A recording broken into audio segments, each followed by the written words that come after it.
Hey, I used to watch this late night show called Favorite Video. Hey, man, what happened, man? Somebody dropped my hat on the floor, man.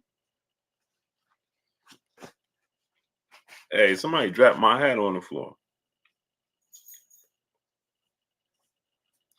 You figure deal me? Just realize that.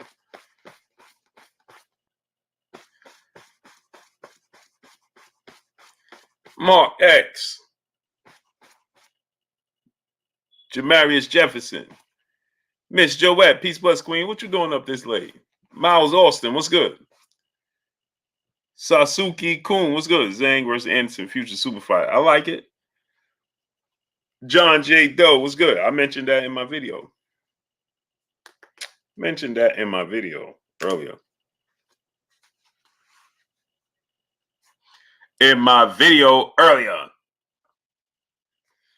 Hey, man, they ain't what sending out my notifications today?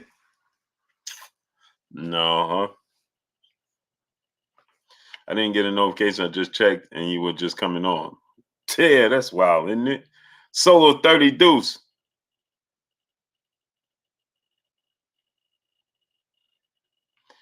Zoe Knows Boxing. The Boxer's Mind. Jaguar Tamer. Kenny Dyer. John J. Doe, my brother. Kenny Powers, what's good?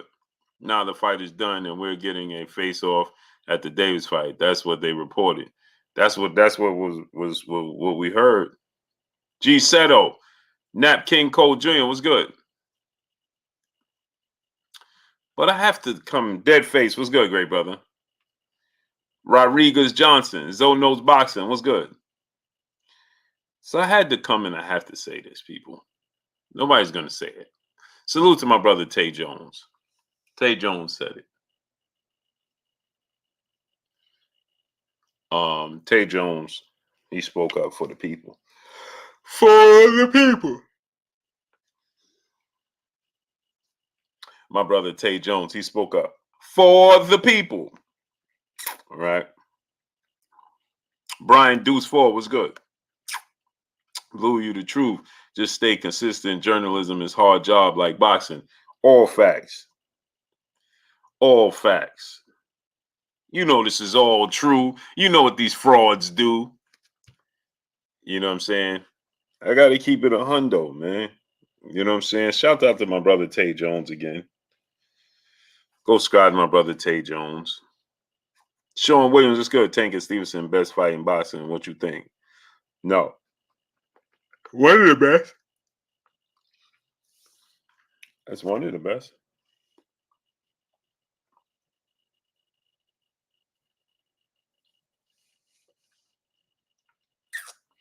It is one of the best.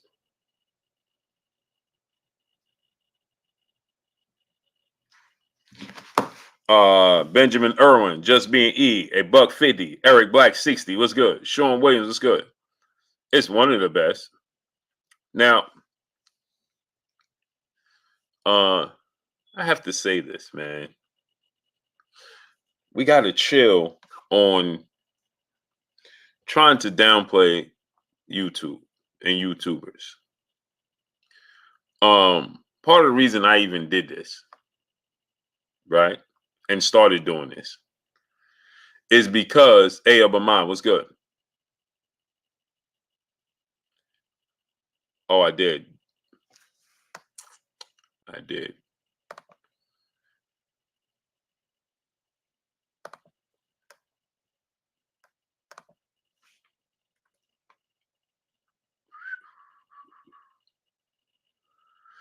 Part of the reason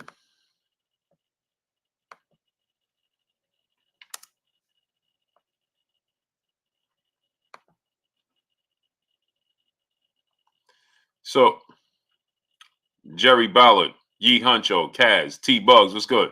Conrad Borquez, what's good? It needs to be announced at that fight. Bloodshot 610, what's going on? So I'm gonna say this, right? Part of the reason that I even did this, because I was a huge fan of the sport of boxing. And Richard Russell, what's good? And there's a limited amount of conversation about the sport of boxing when I got into this. You had a few channels. Dante Boxing Nation, Boxing Ego, C-Mac was good. Fight Hype, Fight Hub. Those are the channels that was presented to me. Boxing Ego, Boxing Fight Hub, Fight Hype, Boxing Ego, Dante Boxing Nation, 7A Sports TV. Unbiased Boxing Talk was good. Brandon Williams was good. C-Mac was good. That was it.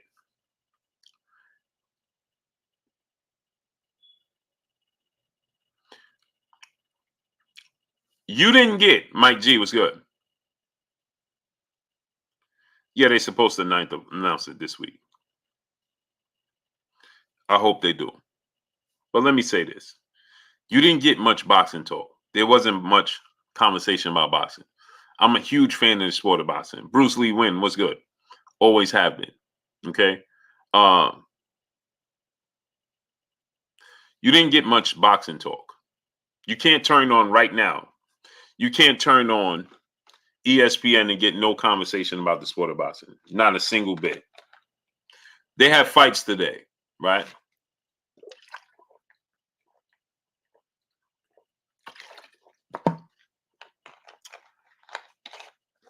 Anaheim 6'9". What's good, great brother? He said, why did Tank buy a monkey in the middle of camp? Shaking my head. I mean, the monkey ain't bothering his training camp. Freaking Fire RC was good. Slim Slide was good. What's the difference in Tank buying a monkey and buying a pair, buying a new car? What's the difference? Or buying a dog? Picasso was good. It ain't going to bother him. It ain't going to stop him. It ain't going to interfere because he have a team to do that. Saint Cyr, Picasso was good.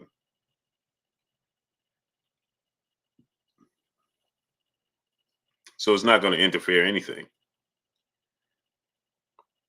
He said now boxing is in every corner of YouTube. Exactly. Charles Edward Cheese, my brother. Swiss was good. Southwest Dice was good. Cheese was good, great brother. So boxing is in every single corner, right? Nobody takes to ESPN.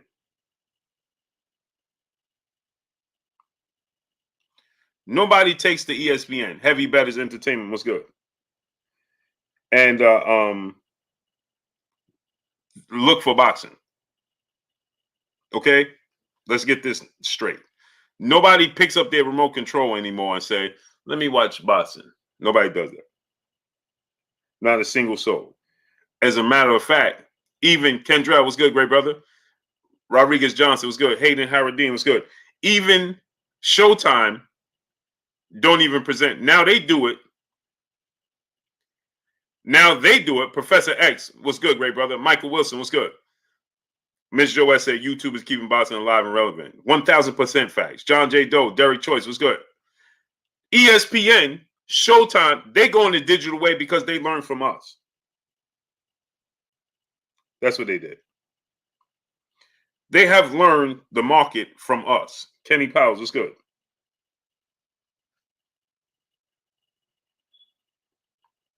That's what they did. They have learned to do things our way. We changed the game for boxing. We changed the game for boxing. They have learned to do things our way. They have watched us now. They tune into us and get information. Carlos Malagon was good. That's what they do. They tune into us to get information, right? So when we say stuff, right? Again, I said this before, I'm going to say it again. Imagination from Beyond was good. Errol Spence, champ, you're wrong. You're wrong. You're wrong, champ. And let me explain something to you. You're 1,000% incorrect by saying YouTubers don't know nothing more than what the fans know. That's incorrect. And I'm glad my brother, as I said in the beginning of this video, when I started this live stream, I wasn't even going to talk about it, but I thought about it and I said, man, I got to talk about it. And I said thank once again to my brother Pac-Man ATL, because I didn't even see it till my brother Pac-Man ATL Tay. He sent it to me. I didn't even see it, and he was going back and forth with Errol on it, and I didn't even see it. Man, this weather is wild. Wild weather, man. We had 84 degrees yesterday, and today it was like cold, man. It was like 60 degrees and cold, man. So I saw my brother Pac-Man ATL. He sent it to me, and he went back and forth with him. And I'm like, and I wasn't gonna say nothing. I told my brother Tay, I said, man, I'm glad you did it. It's irresponsible on the part of Errol Spence to do that. Now, nobody else is gonna say this. See, I come from the place of real, recognize real, and I come from the streets where if I can't tell you the truth, you know what I'm saying? Something is wrong. You understand what I'm saying? It has nothing to do with hating, disliking, disdain, none of that. It has to do with you're wrong. Right? So you can't say that YouTubers don't know much more than what the fans know. That's not true. Now, he said that YouTube is entertainment. No, it's not.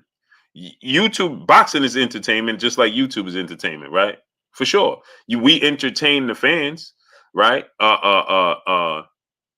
This is all form of entertainment. Life itself is a form of entertainment. It's entertaining the spirit in the physical form. That's all it is. You understand? Life itself is entertaining the spirit in the physical form until it gets tired, it runs out of gas, and then the spirit got to go back and either try it again. We don't know. You either try it again, or you go back to wherever the spirit goes. You understand what I'm saying? So that's what it is. Okay. So now to say that, right, is incorrect. Now, can I report something to you guys, or somebody else for that matter, report something to you guys that doesn't come to fruition? Yes. That don't mean it's false. That don't mean it's not true. That just means it didn't come to fruition. Okay, let me explain. They wanted a date of November 19th. Even Steven Espinosa clarified that, co-signed that. Joe Townsend was good. Gorilla Game was good. Even Steven Espinosa said that he wanted it November 19th, but I reported it November 19th before Steven Espinosa even confirmed to y'all that November 19th was the date. So I'm a YouTuber. So was I incorrect? I told you guys that Errol Spence was fighting Dana Sugas before they announced it. Am I incorrect? Fight Hype reports things that's correct before anybody else knows.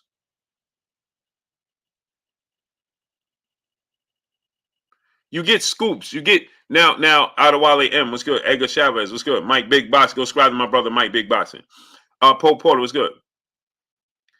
Exactly, Bloodshot. It's all a business on subject to change. This is 1000% facts. So, can things change? For sure.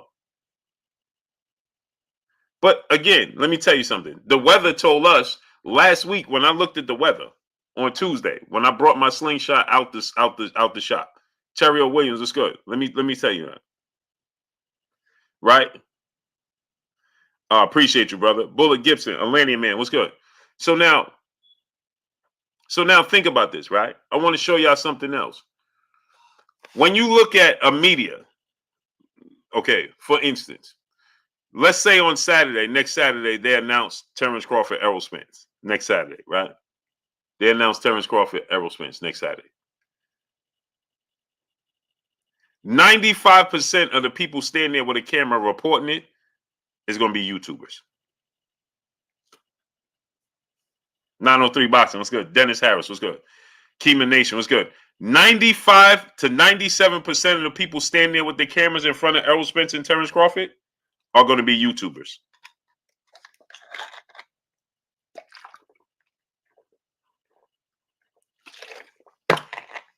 Shad 1419, what's good? When you apply to go to the fight,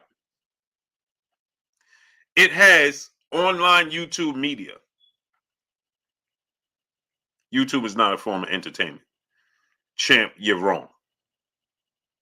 And you should not downplay the source that keeps the sport of boxing going. Again, Joe Joyce fought today. Mikael Mayer fought today. They're ESPN fighters.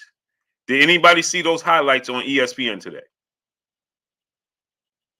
Anybody? Joe Joyce had an entertaining fight. Kay Causey, Keith Wolf was good. Joe Joyce and Zhang had an entertaining fight. Mikael Mayer fought today. When you turned on ESPN today, did anybody see ESPN showing any highlights of that fight? Now, guess what? At the very bottom, no, Kendra, I'm talking about at prime time. Inside Squared Circle, my brother King Jr. was good. He said they did. No, I'm talking prime time. Not as the fight just ended or going and things of that nature. Prime time. Did they give you a segment about that boxing? No, they didn't. At the very bottom, you know what you saw? You saw Joe Joyce upset by Zhang, and you saw Mikael Mayer wins, and you saw Joe Joyce becomes the WBO mandatory challenger. That's what you saw at the bottom. That's called the worldwide leader in sports. Oh, my brother Pac-Man ATL Tay in the building. Go subscribe to my brother Pac-Man ATL Tay. What's good with you, Tay? I was just talking about you, Tay. Jack Don, what's good? Right? Because the sport of boxing is on YouTube. It's on YouTube. So YouTube is not a form of entertainment that don't know what's going on. Hope Nell, what's good, great brother? YouTube is not a form of entertainment that don't know what's going on. It's just a extended version of the fans. That's not what YouTube media is. Now, do you have some people on YouTube that are just fans of the sport of boxing? Absolutely. But people know about Errol Spence because of YouTube. All facts. Why you say that, Blue? This is all true. Music shown by Music TV. What's good? The first taste that people got of Errol Spence was due to the situation with him and Floyd Mayweather on YouTube. Now, he was known, CB Sports TV, my brother Carl Burrell in the building. What's good, King? Mike Lee, what's good with you, comrade? I want my vision back. What's good? Eric Black 60, what's good? He was known, don't get me wrong, right? But all that traction with him and Floyd Mayweather was on YouTube. Everybody was buzzing about him. It was on YouTube, right? The information that people get on YouTube is through relationships. So it's not the YouTubers that's incorrect. It's the people in the circle of the sport of boxing. It ain't the YouTubers. Student 7 teacher was good. My brother Pac-Man ATLT, and I can use me as an example. And I know my brother Give Me More 360, Charles M was good. My brother Showbiz the Dope. I think it was last summer or the summer before. He was at Mike Tyson's house for like a whole week.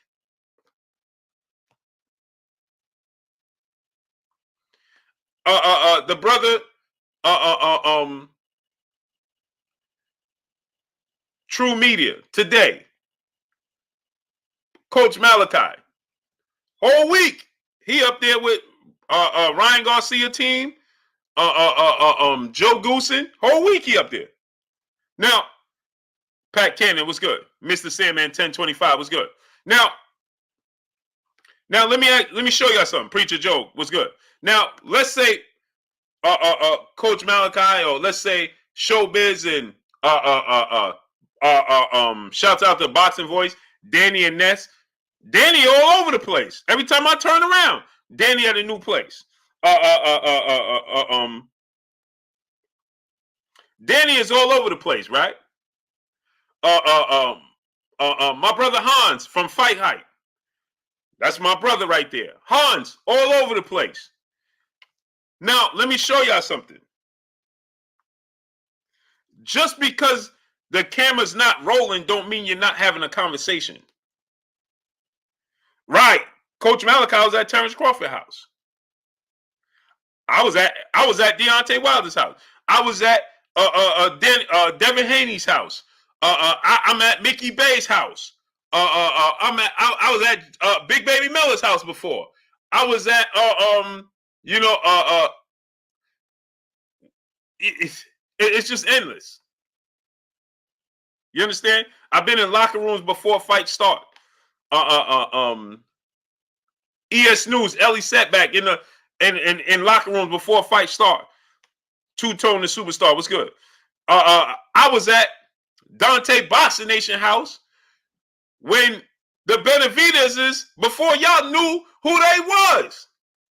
Let me say it to y'all again. Robert Chandler was good. I was at Dante Boxing Nation's house when he had his studio in his house in Vegas before he went to Thailand, and he had the Benavidez family, Jose, David, and Senior at his house to do an interview.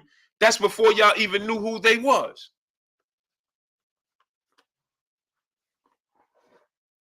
So I'm trying to tell y'all.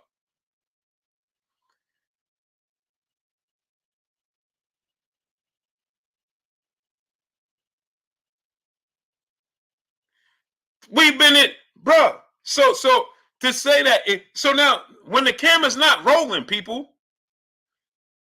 So let's say Mike Tyson is there. Who knows when Showbiz the Dope is at Mike Tyson house for a whole week?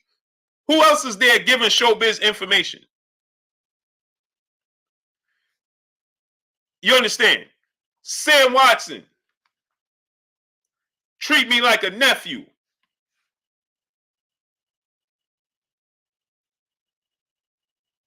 You understand what I'm saying? So when you get information from people, that don't mean it's not true. It may or may not happen. It's just like the fighters say, I thought we was going to do X, Y, and Z, and then you didn't do it. But you thought it was going to happen. Just like Errol Spence thought that, like he said, he thought he was going to fight Terence Crawford until he said Terence Crawford pulled the rug from underneath his feet.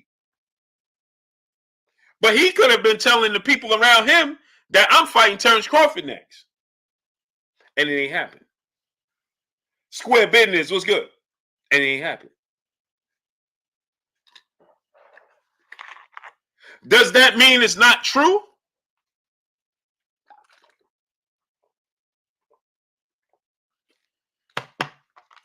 Matthew Williams, what's good?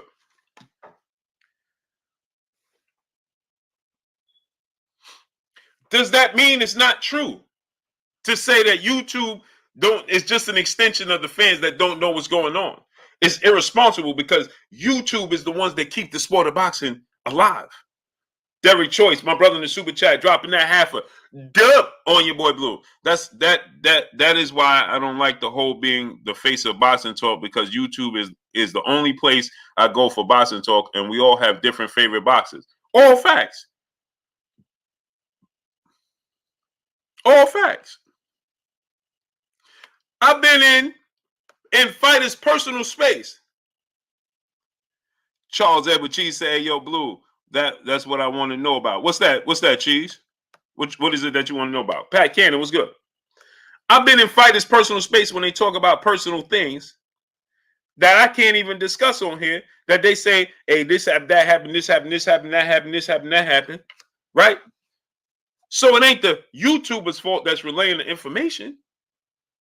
It's the fight game sport. Grimmy Taylor, brother, in the super chat. Big Blue, aka smash the like button. Love, bro. Salute to you, King. So Dante Boxing Nation, that's my brother right there. Dante Boxing Nation. 7A Sports TV. Now, and there's people on here that have a difference of opinion. D. Rich Richardson, what's good? Sam Seals, what's good? William O. School on Dead, my brother, what's good? Right? I started watching this boxing thing through 7A Sports TV.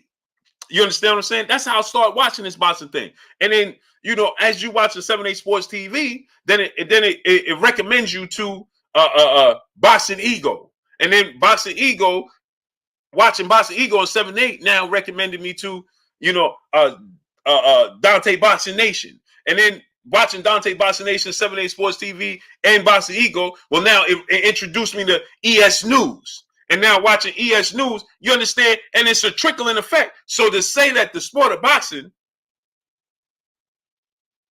It's not lived through YouTubers. It's irresponsible. Boston News DC, Tori, what's good?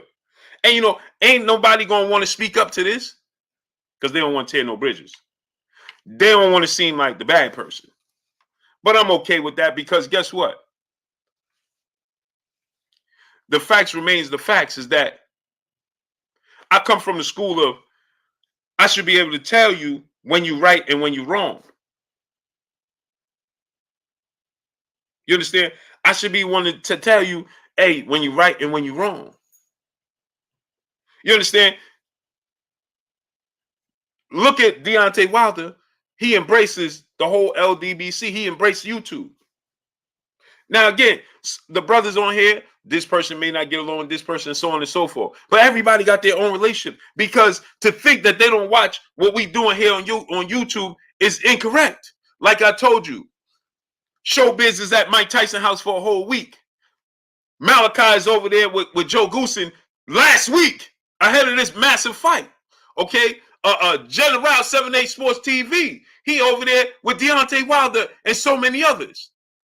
Ellie Setback just went with Tank Davis to buy a new car, a new Rolls Royce at the car dealership and a monkey.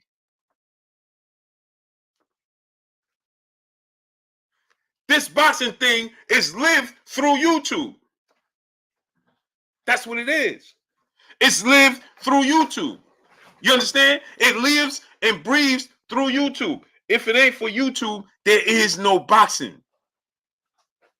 Today's time. I'm not saying the sport will be completely irrelevant, but it won't be where it's at today.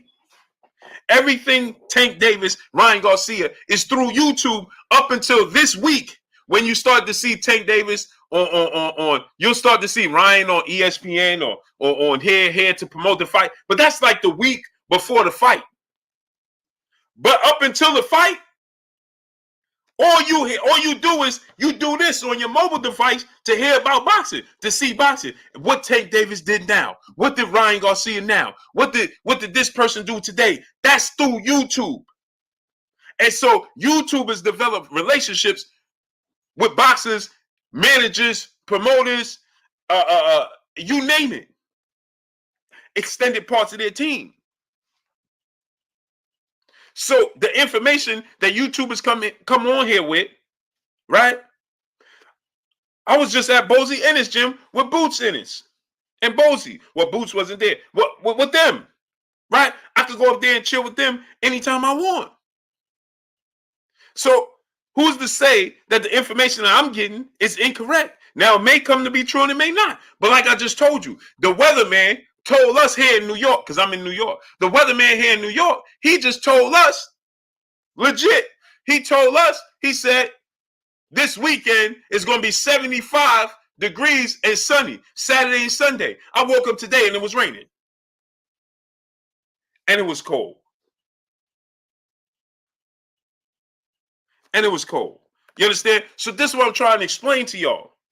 It's irresponsible on the part of Errol Spence. Champ, you're wrong. You're wrong. Because this is the engine that which keeps the sport of boxing going. See, I know y'all get them big checks, but if it ain't for the fans, right now, it's 12 o'clock at night, and we got 400 people in here. 12 o'clock at night, because they want to hear about boxing. It ain't on ESPN.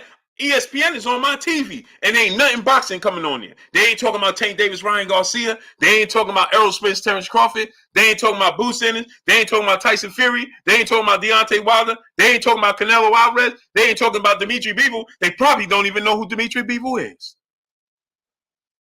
Outside of the fact that we know that Dimitri Bivol beat Canelo Alvarez, and he's a more recognizable name. So Dimitri Bivol beat Canelo Alvarez, so ESPN was made aware of who Dimitri Bivol was.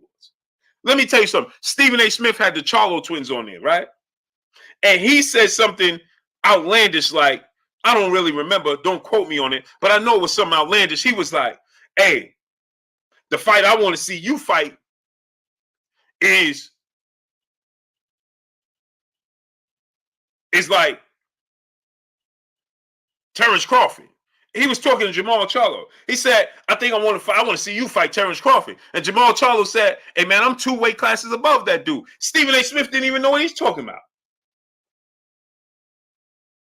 Man, YouTube, we on here like some wild Southern preachers, man. Y'all need to respect us. Shad 1419, brother in the super chat, dropping that half a dub on your boy Blue. He said, these are facts, Blue. When I got back heavy into boxing, I couldn't find coverage anywhere other than YouTube. And keeping it a stack, your channel was the first one I found on your B-Day 2 years ago. Salute to my brother Shad 1419, dropping that half a dub on your boy Blue. Always showing love. I appreciate you, King. Yeah, they need to show us love on here, man. We we on some real. You know what I'm saying? Y'all all know we all click, we wake up and y'all click. I do the same thing y'all do. I want Showbiz the Adult earlier. I'm watching the General 7A Sports TV. I'm watching the brother Coach Malachi. I'm watching I don't get none of Ego's notifications. But you understand what I'm saying?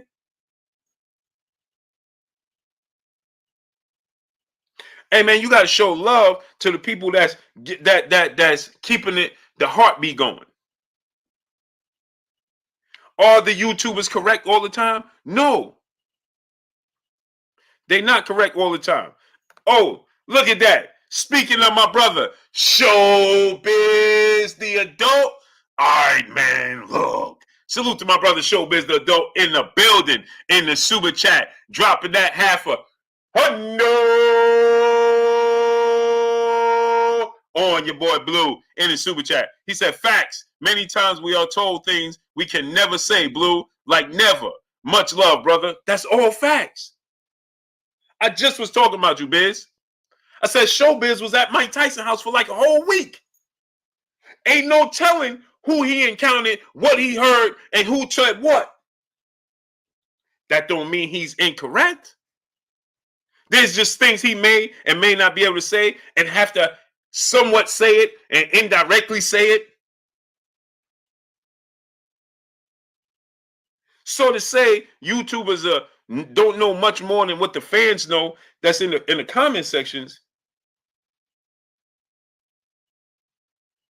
it's incorrect and it's irresponsible.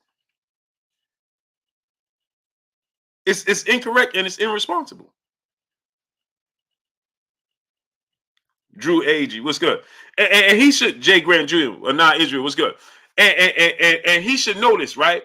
Because think about this. He let YouTubers in his personal space, like Ellie Setback. Ellie Setback is a YouTuber. Statty Shock was good. Jesse R was good. All facts. Nelson Armstrong was good. Hey, check this out, right? I want y'all to check this out. Look at this, right? Check this out. Hey, when Floyd Mayweather beat Canelo Alvarez, to see what he did post-fight, how did you see what he did post-fight?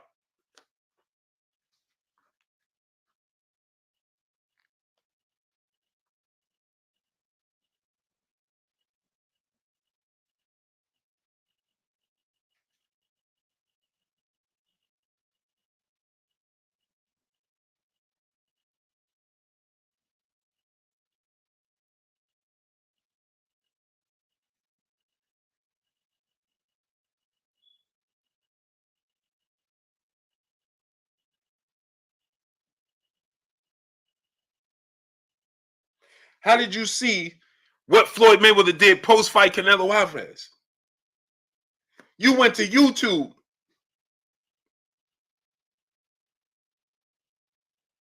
You had to go to YouTube. Floyd Mayweather, he got in the car with Fight Hype, and he took Fight Hype everywhere he went. He went to McDonald's. Y'all remember that? He went to McDonald's. He ordered some Egg McMuffin. I know I ain't the only one that watched that. Shout out to Fight Hype for that.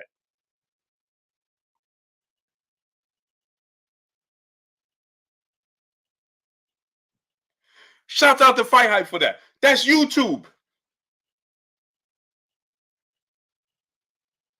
He got some Egg McMuffins with no meat. Pause. Y'all know, I ain't the only one that's seen that. Y'all remember when Floyd Mayweather took Fight Hype in his garage and pulled out the orange outfit? This is what I was wearing for the Manny Pacquiao fight, but he didn't sign.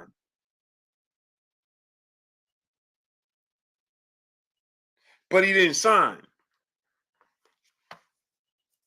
Remember, he pulled out, and then he wore that against Victor Ortiz. Y'all know what I'm talking about. Y'all know this is all true. You understand?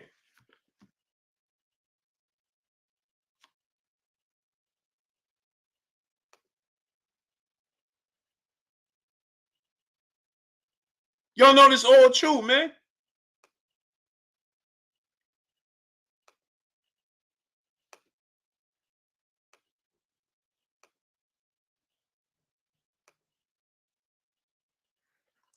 You understand?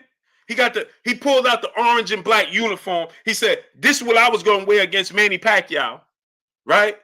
And then he ended up fighting Victor Ortiz and wearing that same outfit. We seen that on Fight Hype. That's YouTube.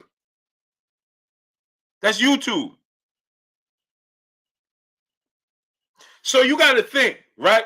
Now, I want y'all to think about this.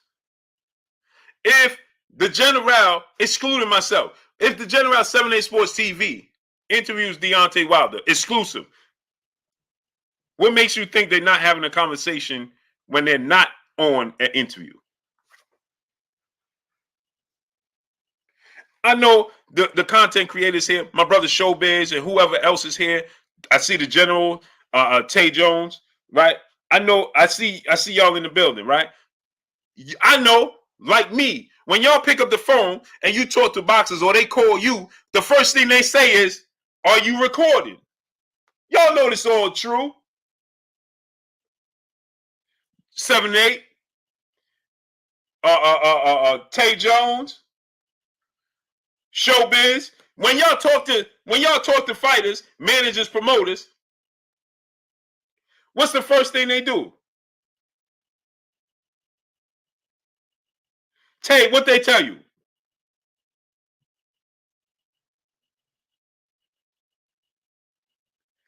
Showbiz said that's every day. Facts. Tay Jones said facts. That's every day. When they call you on the phone, you ain't recording, right? So how many times you have a personal conversation and you get this information? Managers, promoters. What you think? It don't stop when I have an interview and you see a 30, 40-minute interview, an hour interview. It don't stop there. So every day, like Biz said and Tay said, you get a call. Hey, you heard what's going on? Nah, man. You might see Errol, Spence, Terence, Crawford, June 17th. Word? Yeah, man. It's this, and this. And this is a credible source. You can say this, don't say this. Don't say my name, don't say that.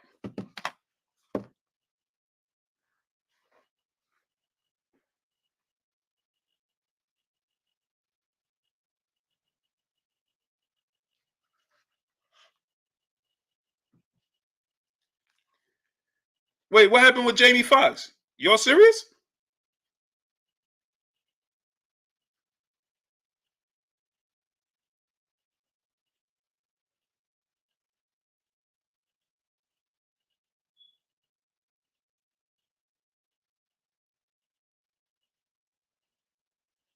I didn't know that about Jamie Foxx.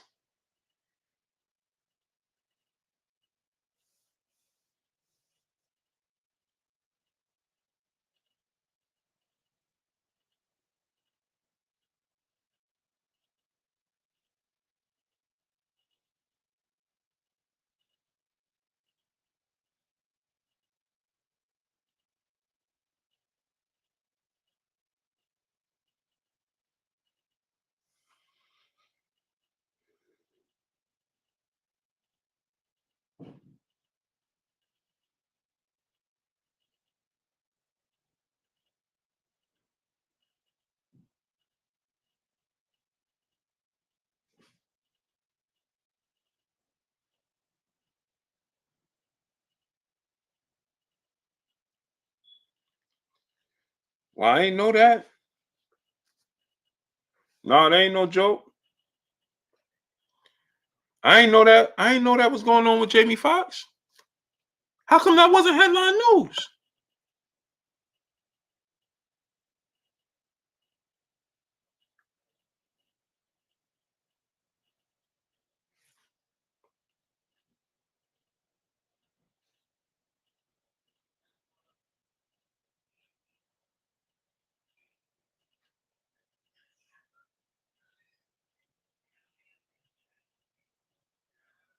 Wow, man,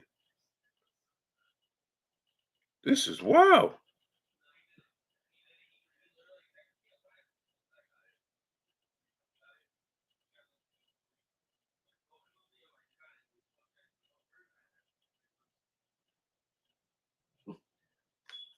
Wow, I ain't know that. Blessings up to Jamie Foxx, man.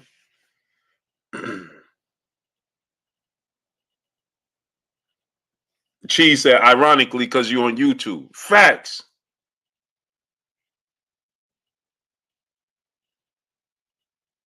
Some people saying he had a stroke. Is that true? Because it's saying so. I'm getting different information right now, and I can't focus on it. Maya Egypt, peace, bless Queen. How you doing today? That's what some things are saying, and other things is not saying. Wow, bro.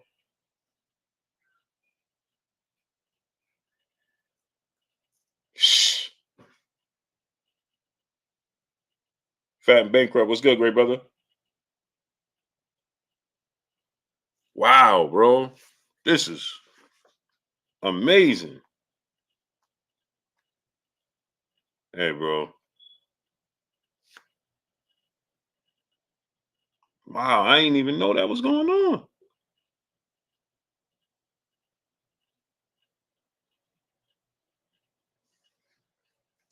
Hey, blessings up to Jamie Foxx, man. Wow, man. I want my vision back, brother. In the super chat, dropping that cinco on your boy Blue. YouTubers are basically journalists. They are not. They are at boxing gyms, press conference, weigh-ins, media training. Boxing ain't boxing without y'all. Salute. That's 1000% correct. So it's irresponsible, right? Wop, the quarterback said aneurysm, Blue. Yeah, see, I'm getting pray for Creasy. What's good? I'm getting different information, man. AFMG was good. Wow, that dude making every excuse not to fight Blue. Can't the fans see the Errol don't want no smoke? What YouTube got to do with it? Shaking my head.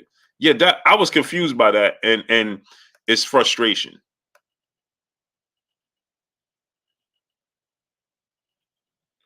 It's frustration, man. It's frustration, bro. That's what it is. And go subscribe to my brother Showbiz the Dope, man.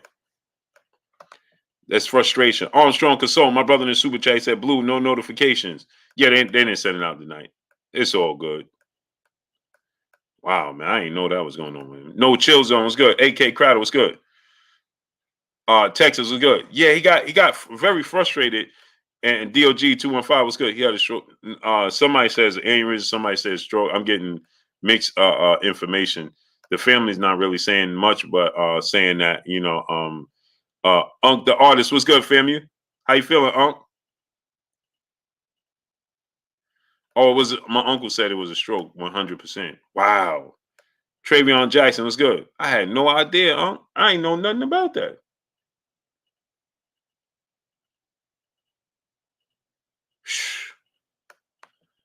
That's whew.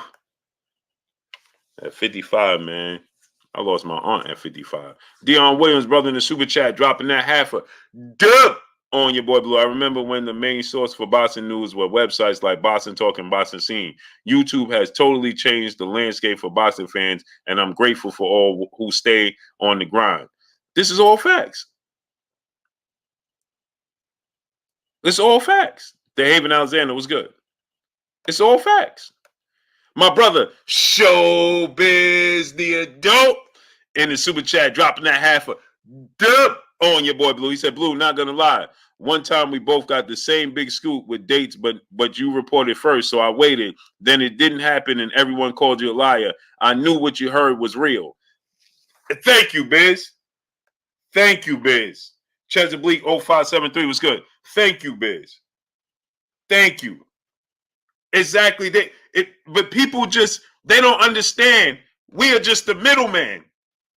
That's all we are, is the middleman. Lester Duvall was good. We the middleman. So being the middleman, and this is what y'all don't understand. For us to jump out, because that's what we doing, to put ourselves out there for that criticism. For y'all to be like, you was wrong, you was this, you was that. If Biz makes a prediction tomorrow and he's wrong, you're going to fill up in the comment section, told you was wrong, told you don't know this, told you don't know that. But you don't understand what it takes to have the wherewithal to even do that. Because not only do y'all criticize us, but the fighters do too. You think the fighters don't see? Oh, they hold it against you. So for us to just be YouTubers, they all pay attention. Think about it now. For Errol to say the YouTube is entertainment, he watches. Just like they all watch.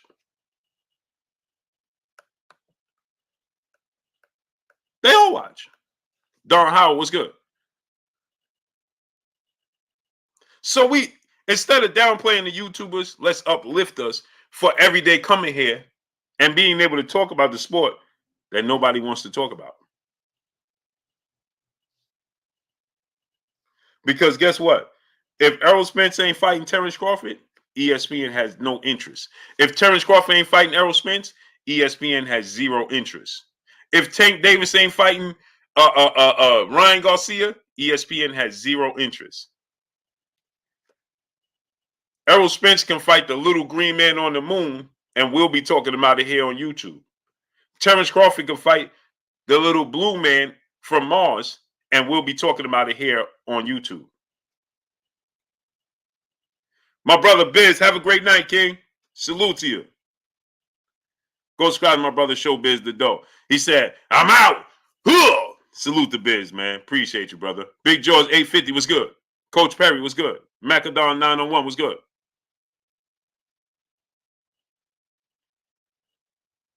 Pac-Man ATL Tay, my brother Tay in the building in the super chat, dropping that half a dub on your boy Blue. He said my thing to Spence was, don't just call out YouTubers. Them same ones with the blue checks, just like him, is incredible either. They lying too. Second and third time saying that about YouTubers. That ain't right. That's 1,000% facts. 1,000% facts, Tay. And that's why I'm like, man, we got to say something, bro. I wasn't going to say nothing, Tay, at all. But I was like, man, I got to address that. Because, see, here's the thing, right? Let me say this again. Carissa Tersorius was good. I announced that Errol Spence was fighting Yordenis Ugas, that the WBA was going to allow Ugas to fight Errol Spence, and I told you guys they was fighting, and I gave you the date that they was fighting, and I told you where they was fighting. Cut West was good. I was the first one to tell you that. T. Scott was good. All facts. I told you that the WBA was going to allow Errol the fight to happen, Ugas to fight Errol, because they was trying to make him fight Stanionis. I told you they was going to allow it. They was going to fight on April 16th, and I told you they was going to fight in Texas at Cowboy Stadium. GB Lifetime Vids was good. I told you that.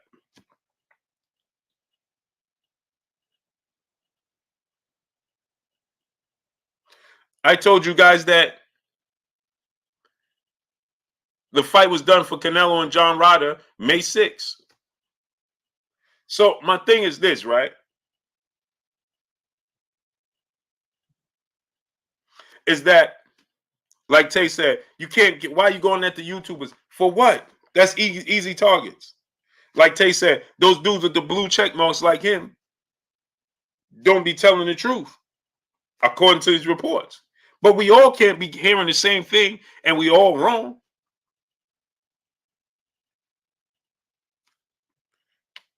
We all can't be hearing the same thing and all be wrong.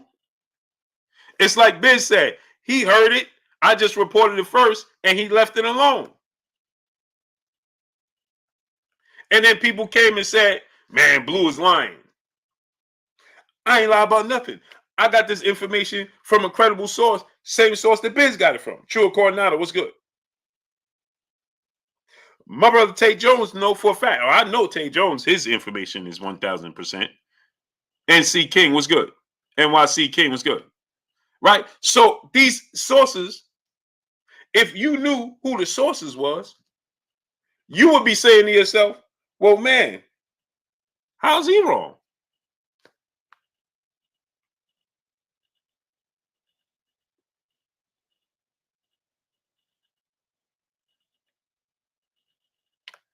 How's that man wrong? Sarah God, what's good? How could that man be wrong? Because your information, information may not come to fruition. That don't make us wrong, and that don't make us fans. But we are fans, you understand? But look how many other people get incorrect information. Mike Coppinger got information from somebody, and then Dan Raphael got different information from somebody. Solomon Israel, what's good?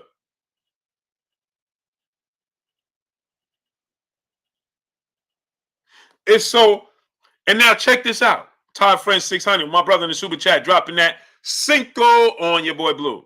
He said, that's crazy how boxers blame y'all. The camps and the boxers are the ones giving y'all information. Keep grinding, my man. Hang tough, my man. Salute to my brother Todd 600. Todd French 600, appreciate you dropping that Cinco on your boy Blue. Okay, so now I want y'all to look at this. We talked about this dates and stuff, right? With Errol Spence, Terence Crawford. But oddly enough, they say it's the YouTubers. Spectrum is not a YouTuber. Let me say it to you again, because maybe y'all missed it. They say that the YouTubers are the ones to blame, and YouTubers are as close to the situations as the fans, right? Right? That's what they say. Timothy 7 Deuce 688. What's good? But then you look at it from this standpoint. Spectrum reported the same thing. Spectrum ain't a YouTuber. Spectrum ain't a part of media. They reported the same thing that the YouTubers reported. So Spectrum is incorrect, giving out false information. They ain't YouTubers. Teach, what's good? They ain't YouTubers. So now, if something happened behind the scenes, right, that the fight didn't come to fruition or is not going to be able to come to fruition that particular day, right,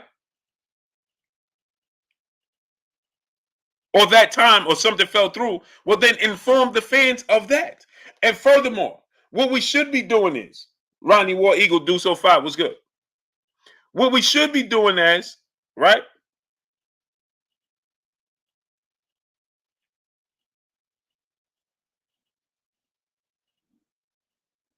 what we should be doing is giving an update.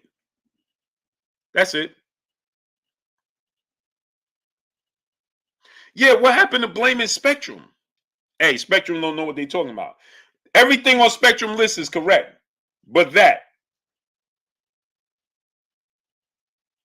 Let me say it to y'all again. Everything on Spectrum list was correct, but that. Wilby's Comfort, Omaha, Nebraska owner, Charmin Chucky. My brother, what's good? Where you been at, great brother? So Spectrum was everything on Spectrum list was correct, except that. But we blame the YouTubers.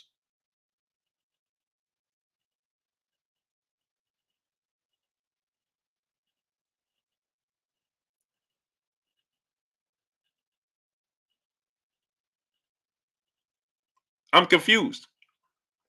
No, how about giving an update to the fans? That's what we should be doing. Because think about this.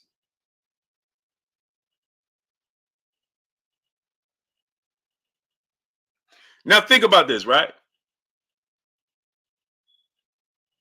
Imagine Jonathan J.J. Kurtz was good.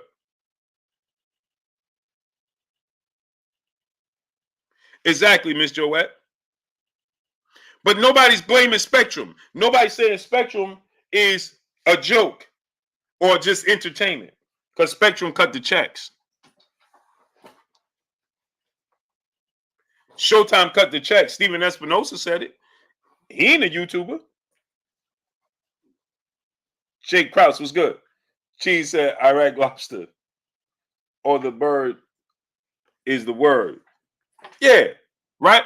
Spectrum, nobody says that Spectrum is entertainment. Why would we want to say YouTube is entertainment? It's not real. It's very much so real. And the information we all get on here, good, bad, or indifferent, right or wrong, it comes from a source that 9 times out of 10 comes from close to the situation. How many times have you heard fighters say stuff like, I heard that such and so is fighting such and so on this date? Billy Bills was good. Houston Promotion was good.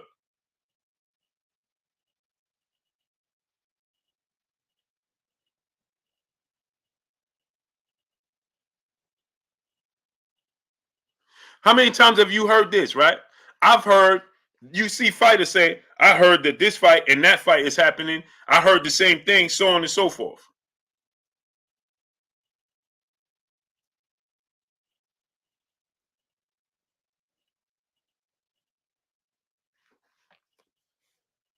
Harold Kuma, what's good? Charles Gilliam, what's good?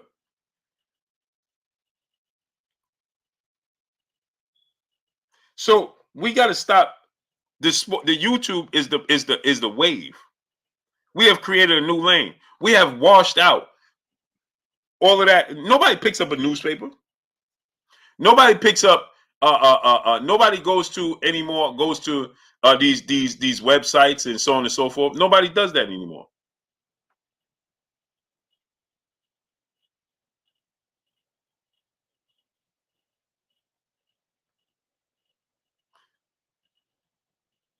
Is that Kendra? I was getting ready to get to that.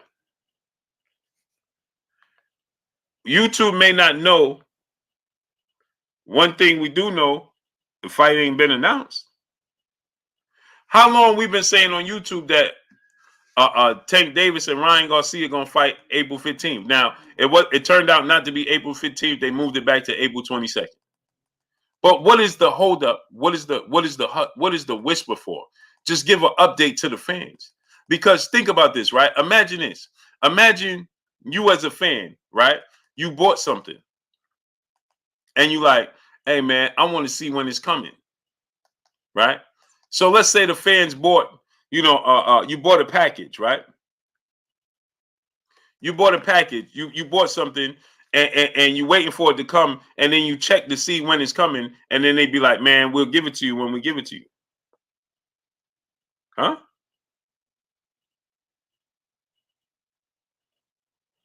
What we mean? What you mean you gonna give it to me when you give it to me? What you mean by that? Update the fans. Instead of saying, well, the fans incorrect, the fans need to wait, the fans need to this, the fans are the ones that pay the bills. GNC Bone PS5 was good. The fans are the one that pay the bills. That's what the fans do. They pay the bills.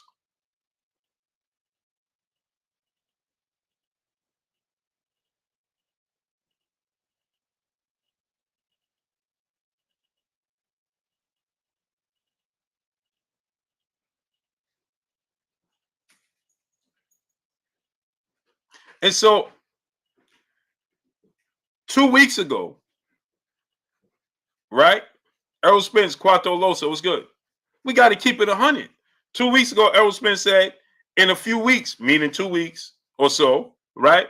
I'm going to make an announcement and it all makes sense. We didn't get that. Cam Estrada, what's good with you, nephew? Sam Seals is good. We didn't get that.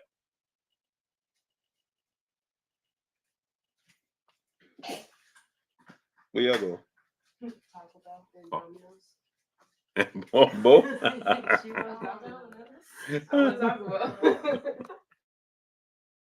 No, I'm good. Thank you, baby. Right? So 2 weeks ago, he said in a few weeks, it's all going to make sense. You know that's an indication. You know Slim Jim 314 was good. Okay. You know that everybody's anticipating you fight Terence Crawford. So when you say stuff like that, of course, Memphis 10 Will was good. What do you think is going to happen? People are going to start to speculate. When Terence Crawford said it's almost done, what do you think people are going to do? They're going to start to speculate. Why blame the fans for, this is what they want?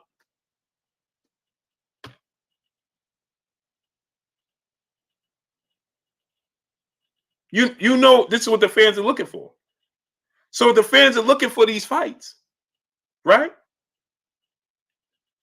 They're anticipating this fight. Why lead them on and then turn around and say, you're wrong, huh?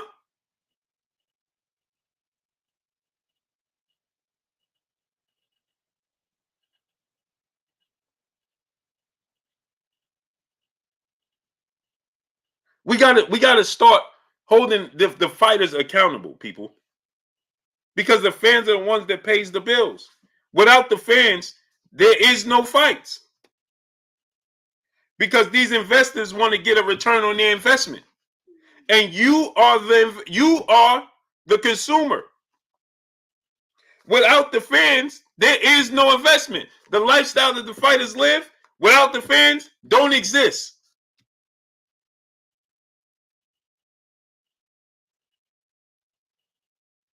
The houses, the cars, the jewelry, the lifestyle, it don't exist without you, the fans. But they give the fans the runaround and blame the fans for being anxious.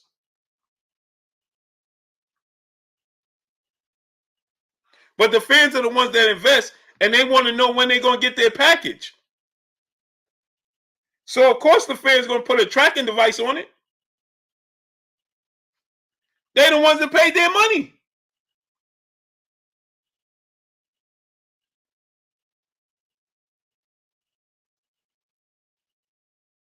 All facts.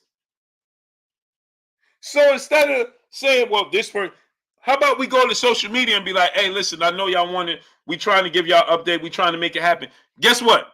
The fans, if the fans have zero impact on the sport, then how can the fans and the media disrupt the negotiations? Then if the fans, DJ, what's good, great brother? Joe Joyce got washed. If the fans and the media in boxing don't have an effect on the fighters and the boxing world and the fights, Kareem Ebanks was good, then you can negotiate in public, because it ain't gonna hurt one way or another. Because what she said on that show, you are a non-factor. The fans are a non-factor, right? The fans, the media are non-factor. We can't affect the sport and what they do at all. So they can negotiate in public and just say, listen, hey man, we doing this, this, and this. We looking for this date, that date, so on and so forth. I want to say this again. See, because y'all don't pay attention. Quincy Carter was good. King Jessia, peace, bless Queen. How you doing today? So now think about this now.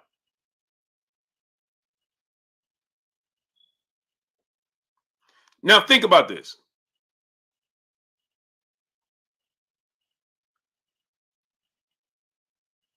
Now I want y'all to think about this, right? Errol said, Terence, show the receipts. We tried to make it happen. Armando Gonzalez was good. Terence Crawford says it in reverse. Show the receipts. Y'all came on here and y'all was like, see, this person is right. Z Stacks 1017 was good. This person right because he said show the receipts. Tell Errol to show the receipts. Tell Terence Crawford to show the receipts. Well, now they're negotiating again. Why can't they just show the receipts? Because as I told you guys, that's not possible. Ain't nobody showing nothing. But one would say, Hey, he know this is all true. Tell him to show the receipts. He could show he could show this, and you can show this, you can show that. So where is it? Shmoney Rondo, what's good? Ain't nobody doing that.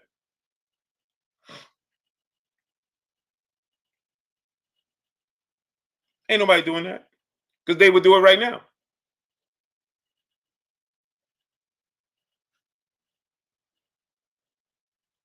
So it's just like this, right? We have we have this situation where we heard that Keith Thurman is plan B. But even Keith Thurman alluded to being plan B. And then it comes out that Keith Thurman is plan B. That's not a surprise. It's not a surprise.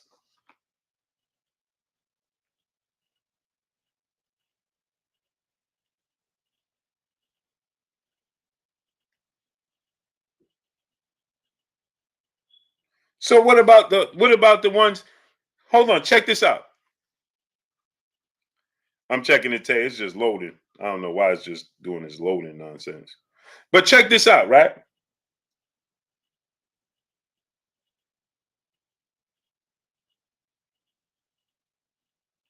ESPN once upon a time reported that Anthony Joshua and Deontay Wilder fight was done for Undisputed. Rivera Frazier, what's good? Miss Joette, ain't that what you said? You are non-factor, right?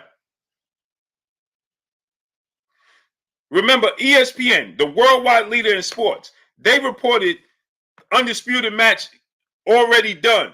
It's happening. They did it twice. They aired it twice on ESPN. They said Undisputed match between Deontay Wilder and Tyson Fury and Anthony Joshua was done.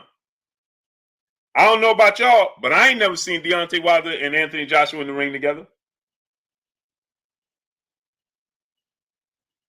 Did y'all ever see that?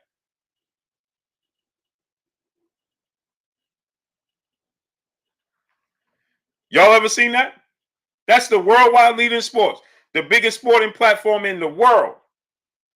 That's what they reported. And then they double back after that, and we ain't never seen that. And then they double back, right?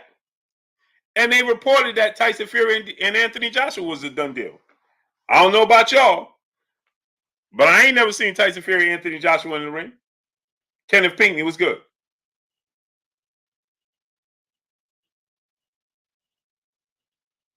Have y'all ever seen that? Because I ain't never seen Tyson Fury and Anthony Joshua in the ring. Nor have I seen Anthony Joshua and Deontay Wilder in the ring. And that's the worldwide leader in sports. That ain't YouTubers.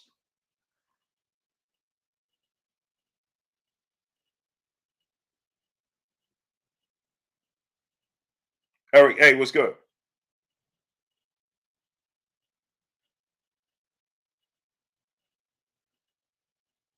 Macy Bull, what's good?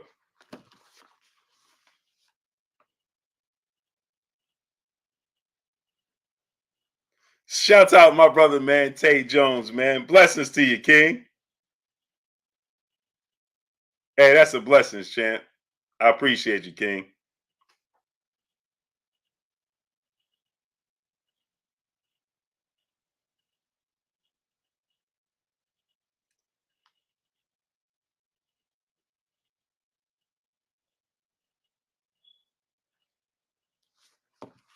Help someone. What's good? Salute to my brother Tay Jones, man. He got the baby watching me at 12 o'clock at night or 1 o'clock at night. I didn't even realize it's 12:47 out here. Didn't even realize it was 12:47.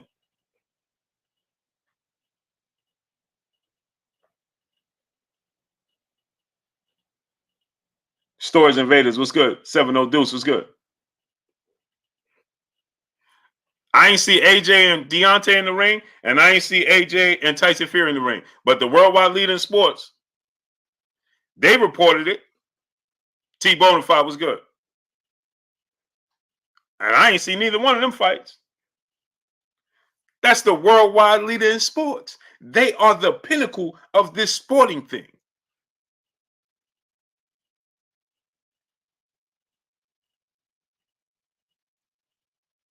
Conrad Borquez, what's good?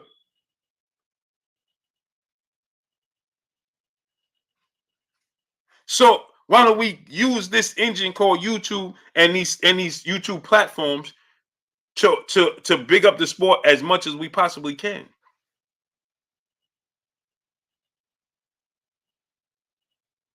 That's what we should be doing. Let's use the YouTube platform to bring up the sport of boxing as much as we possibly can. Let's go YouTube channel to YouTube channel. We practically built almost, it was this close. Devin Haney versus Gary Russell Jr. That fight started being talked about and all of that here on YouTube. And don't tell me, well, it never happened because it was being talked about on YouTube. Because there's fights that never happened that wasn't even being talked about on YouTube. You dig what I'm saying? But we sparked the minds. We got the ball rolling. Devin Haney versus Gary Russell Jr. was one of the hottest things on going in the sport of boxing. And it was sparked right here on YouTube.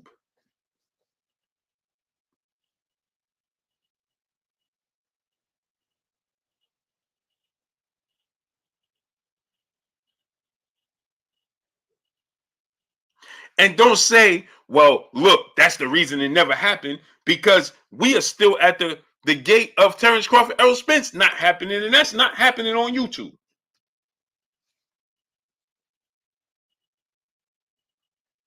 Red Arrow was good.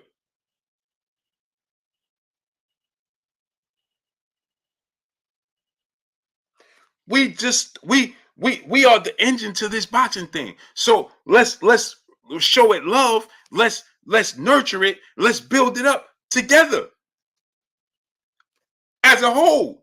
We could build this thing up together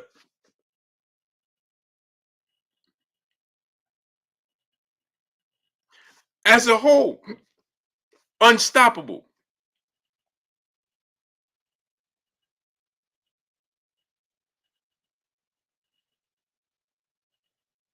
We could be unstoppable. But you know what happened? You be having so many silly people. Shogun 76 was good. Coming on here, content creator, talking about this content creator, talking about that content creator wrong, and this content creator wrong, and this content creator crapping, and this content. Instead of coming together, it don't matter. What's your opinion about another content creator? Keep it to yourself or do it behind closed doors. Just TV, Oscar Paramello, what's good? But you got so many content creators, they want to be the one standing at the top of the mountain planting the flag by themselves. And this thing will not move by itself. It takes tires, it takes an engine, it takes transmission, it takes exhaust pipe, steering wheel. It takes multiple different things for this car to move.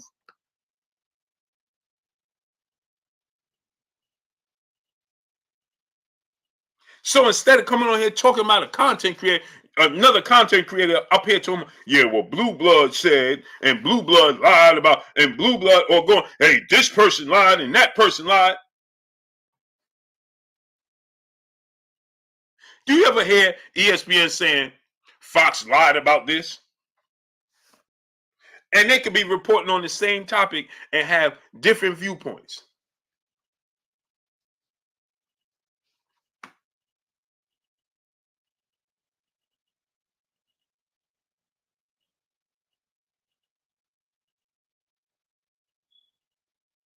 Have you ever heard Fox and ESPN saying they lied over there?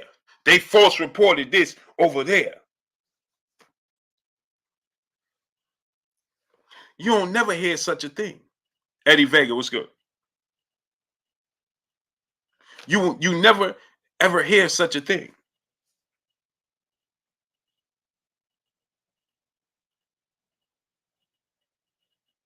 Smith and Enterprise, what's good?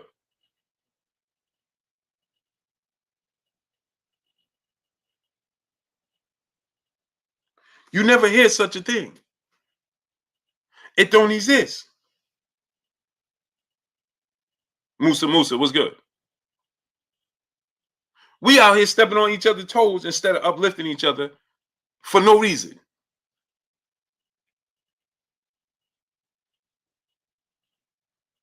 QY Network was good. To try to prove to each other and the people here that you are more credible and your brand is more valuable than another's.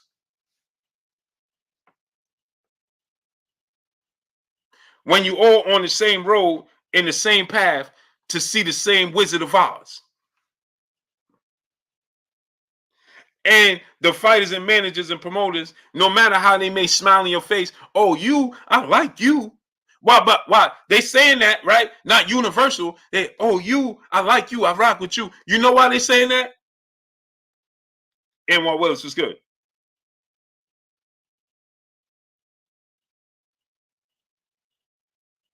Because maybe you not telling them the truth about what they got going on. Oh, you not a hater because you may not say fighter A should fight fighter B, or this person is doing this, or this not happening. So they're going, I can rock with you. Lee Smith 05 was good. I can rock with you.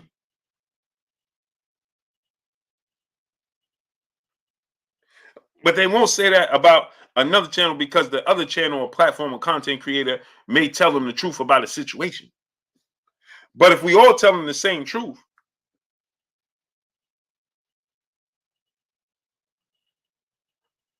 y'all got to understand what's taking place here.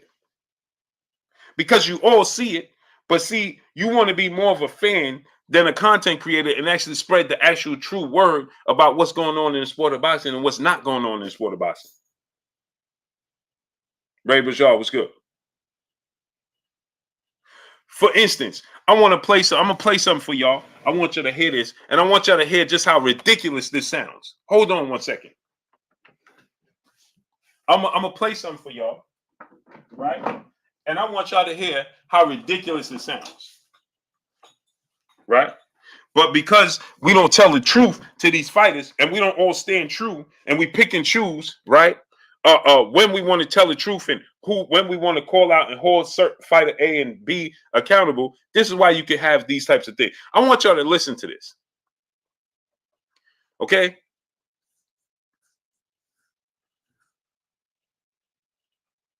I want y'all to listen to this. And I want you to tell me how ridiculous this sounds. Okay? And shouts out to Marco Villegas and Fight Hub because I heard this on Fight Hub. And I wanted to share it. Just coincide with what we got going on today. All right? Stanley Bailey, what's good?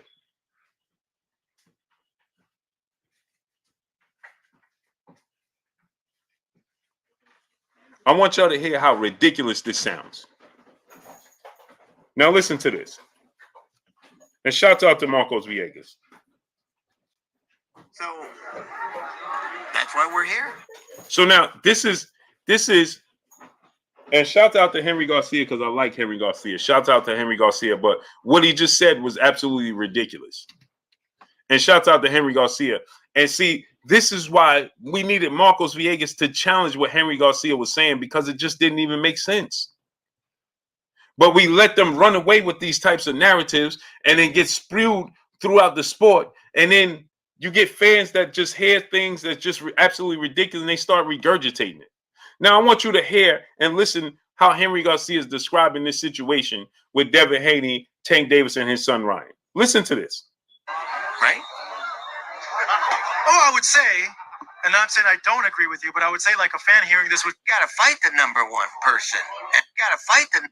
Now, Marcos Villegas asks Henry Garcia about who's the best at 135, and does the winner of this fight between Ryan and Tank make the winner the best at 135?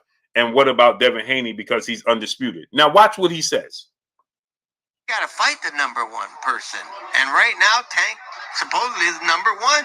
He said right now, Tank is supposedly the number one. Is he number one or is he not? If you say supposedly, that means it's not definitively. That means he's not number one. That means there's a question mark and asterisk by it. So that means he's not number one because he didn't even prove he's number one. And then he says you have to fight the number one to be the number one, right? Now watch this. Let's keep going. So that's why we're here, right? He says, so that's why we're here. When did Ryan Garcia beat the number one fighter to be, or beat the number one contender to be the number one challenger to Gervonta Tank Davis?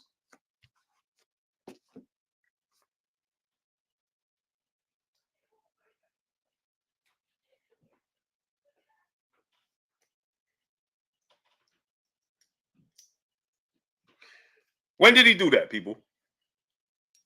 Bucket man, what's good?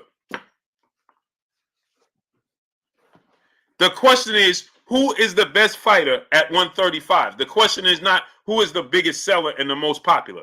The question was, who is the best fighter at 135? Who is the best fighter at 135?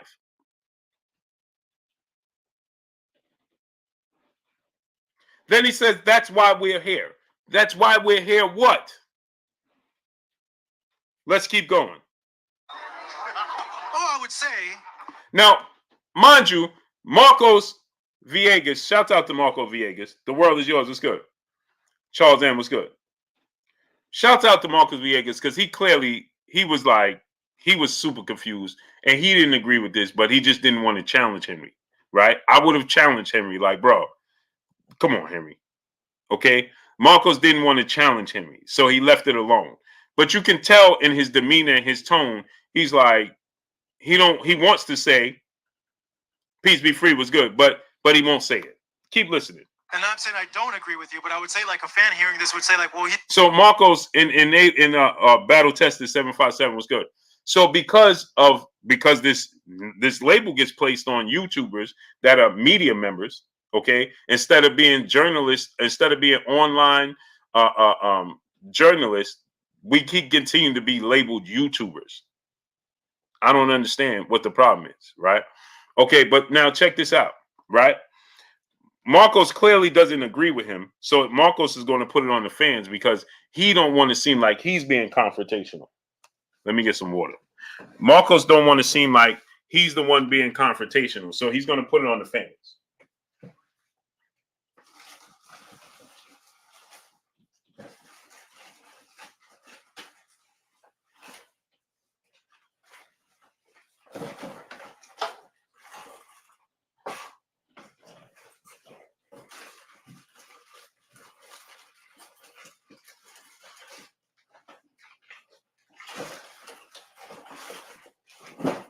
So Marcos don't want to. He don't want it to feel like he's choosing a side, right? He don't want to. Westwood was good. He don't want to. Lost Boogie was good. Marcos don't want to feel like he's choosing a side. Listen to this. You gotta fight the number one person, and right now Tank supposedly is number one. So that's why we're here, right? He don't even know why they're there. He's asking Marcos. That's why we're here, right? Oh, I would say, and I'm saying I don't agree with you, but I would say like a fan hearing this would say like, well, he's undisputed. Devin's undisputed. He's number one. He has a. Watch this now. This gets even more ridiculous as it goes. Belts. But wait a minute.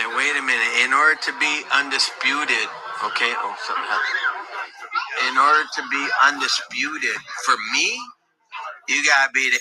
It doesn't matter who's it for. See, here's the problem, right? He's gonna say, well, in order to be undisputed for me, it don't matter. See, that's the problem. We don't have universal rules in the sport of boxing, right? It's the Wild Wild West. When nobody sticks to a script, nobody's sticking to guidelines, right? Like any other sport, right? It's just the Wild Wild West. So he says for him, no, it's not about for you, Henry. Listen. In order to be undisputed, for me, you gotta be there. It's not for you. It's for everybody. Everybody.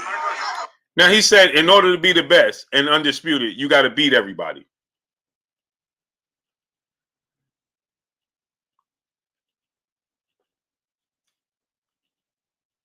If Terence Crawford and Errol Spence fight June 17th, and Terence Crawford beats Errol Spence, Is Terence Crawford not considered Ron Anthony Live? What's good? Is Terence Crawford not considered undisputed because he didn't beat everybody? He would have beaten Sean Porter and Errol Spence. He would have beaten one person and become undisputed. He didn't beat everybody for the belts. So that makes Terence Crawford not undisputed. And this is where we needed Marcos to challenge what he's saying. Because there's fans that's going to watch this and they're going to agree. And it just sounds absolutely ridiculous. It sounds absolutely ridiculous. But let's keep going. Not just because somebody has all the belts. He said, you're not considered undisputed because you have all the belts.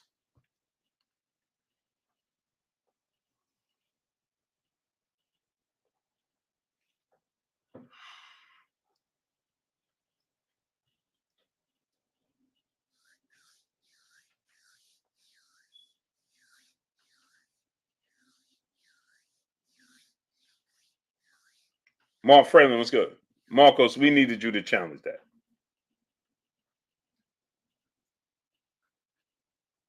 You can say whatever you want in the sport of boxing. Q Ward, what's good with your family? How you feeling? In the sport of boxing, you can absolutely say whatever you want.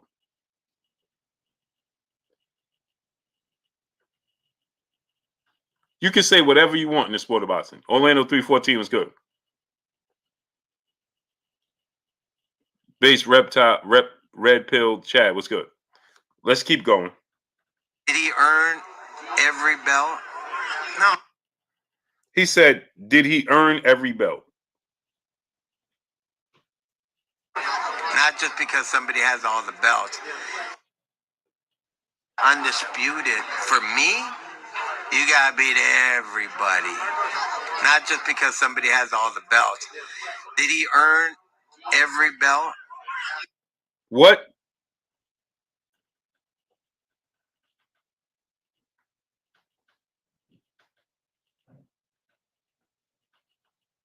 What? Happy Valley Farms. What's good, great brother? Where you been at?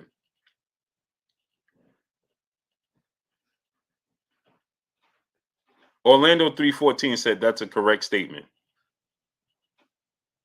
Ernest Thompson, what's good? Orlando, what the hell are you talking about?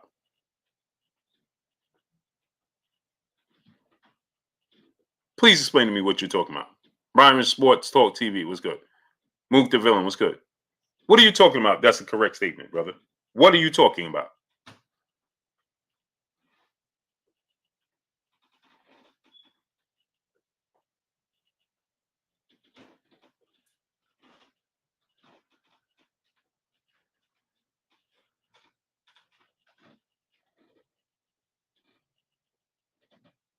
Lou Hent, my brother, a pillar of this Blue Blood Sports TV. What's good with you, Lou?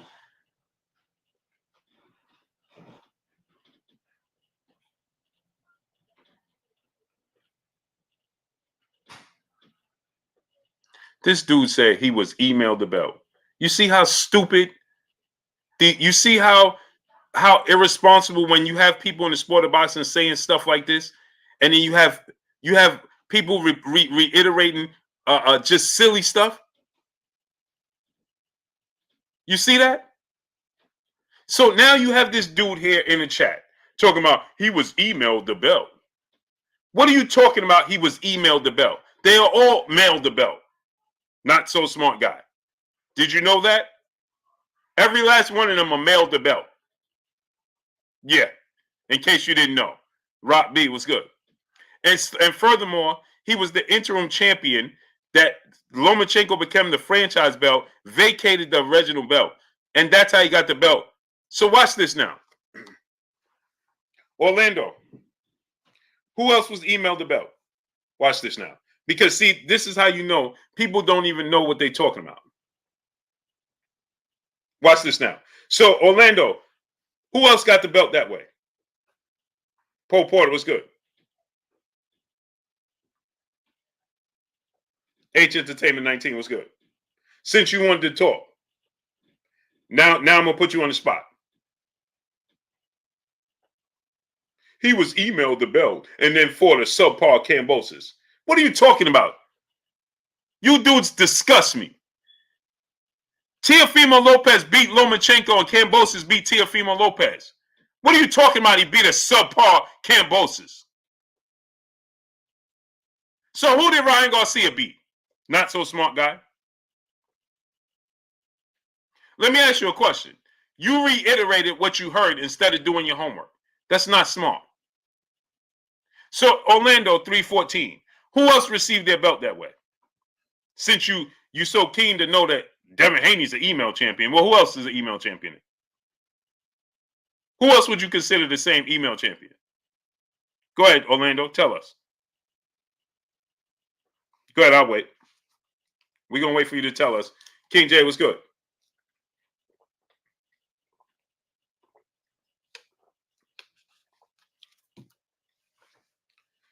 He said Tank Davis.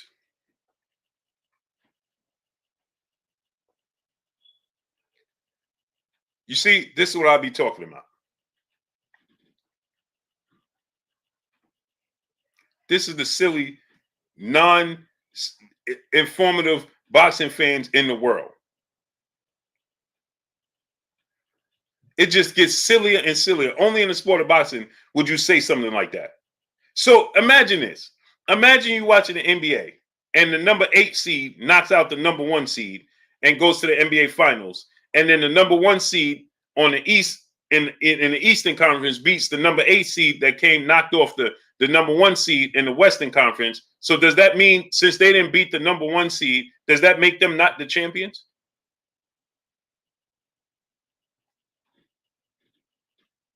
This dude said you were acting as if I said something incorrect.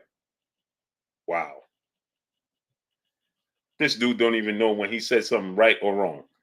Hey, man, you acting like I said something incorrect. Because you did say something incorrect. What's wrong with you, brother?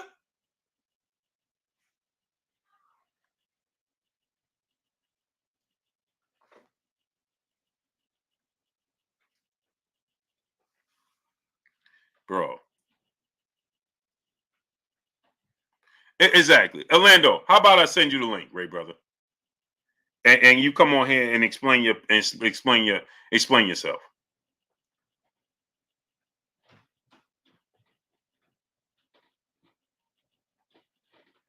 Miss Joe West said, I'm going to bed, Blue. Good night. Blessings, Queen. Have a great night. Hey, Orlando, come on here. How about I send you the link, Ray, brother?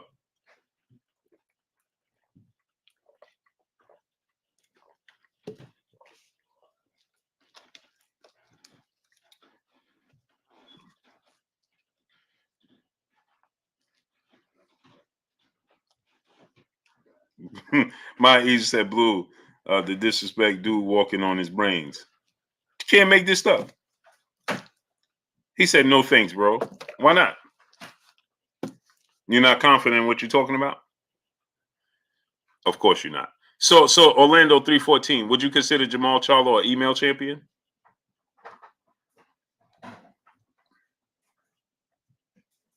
Base Red Pill Chad said, you're biased. Who's biased?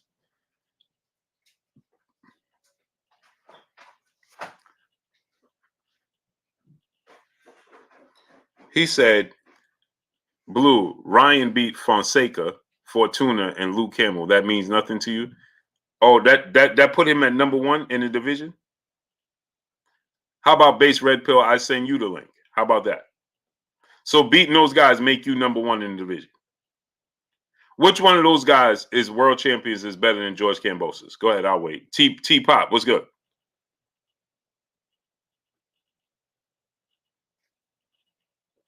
Huh? Pride of PM, my brother in Super Chat.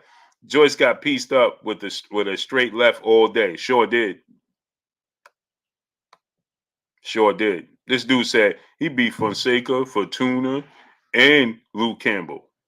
That don't give him credibility in your world because you fantasize about him. Light Eyes, what's good? I'm in reality. You live in fantasy land. There's the difference.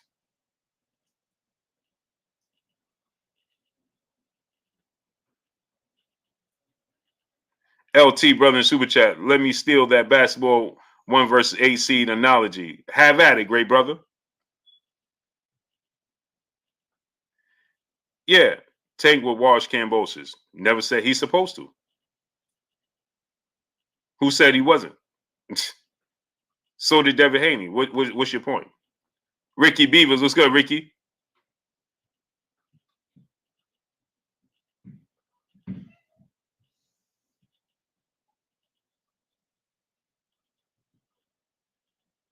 He's supposed to. Pamela Armstrong, peace, bless, queen. How you doing today? Miss Armstrong Consultants in the building. Peace and blessings to you, Pam. How you feeling today, queen? How you feeling today, queen?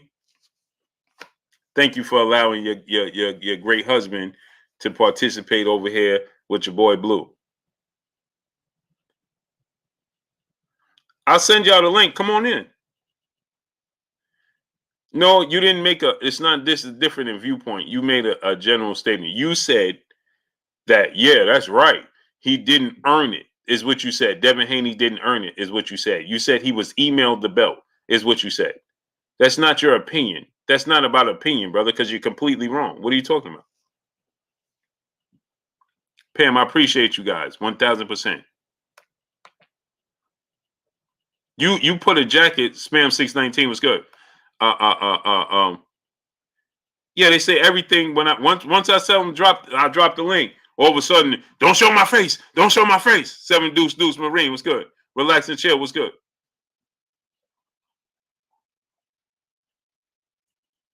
Don't show my face, Pam. Let me rent you up, queen.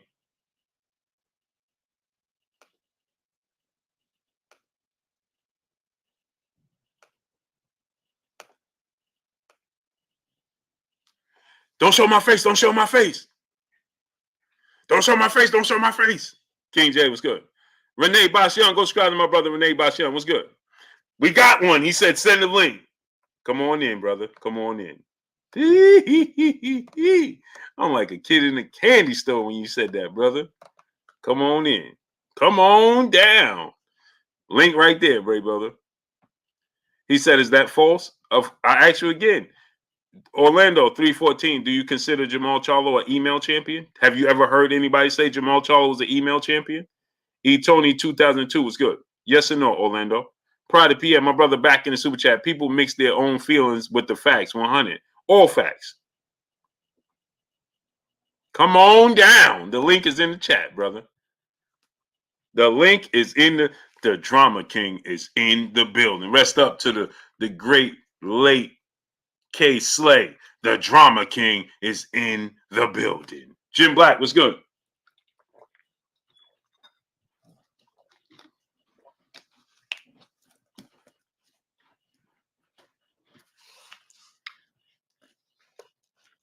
The Drama King is in the building. Come on in here, great brother. And don't come in here talking about, don't show my face, don't show my face. Don't show my face, don't show my face. The Legend Super. I don't know who you are. Are you Orlando? And it says your device not connected.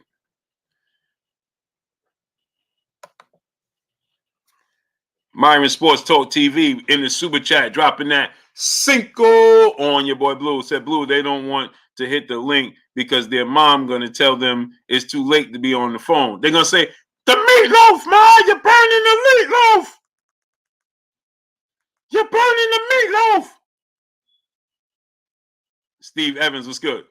Done Deal was good. Jay Lincoln was good. Don't show my face, don't show my face. The meatloaf. Ma, the meatloaf. Honestly, if you're an interim and receive the belt by default, you are not the true champion. So I'm asking you again, Orlando. You're dancing around it. Don't walk me around the block. I'm not in the mood of being worked out right now. I asked you a simple question. Do you consider Jamal Charlo an email champion? And have you ever heard anybody refer to Jamal Charlo as being an email champion? Yes or no? Come on, great brother. It's a simple yes or no question. Well, honestly, technically, I don't need technicalities. I don't need none of that. I need you to tell me if you ever heard anybody refer to him as such, and do you refer to him and consider him as such? Yes or no? Ma, the meatloaf! The meatloaf!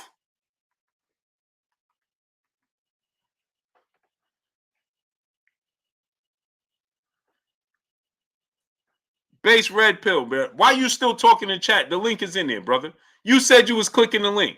Come on in. 50 Deuce King was good. Base red pill chat. You said I was biased and all types of stuff. Well, God sent you the link is there. Come on in. You said send the link. I sent it. Now you still in the chat talking. Come on, brother.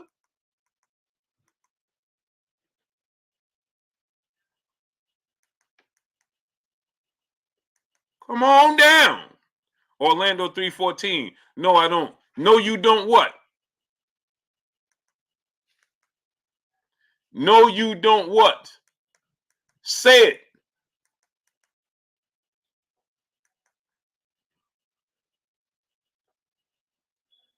Say it. Now you got me like John Claude Van Damme. Now you got me like John, like Kendrell. I'm hold off until these dudes come in here.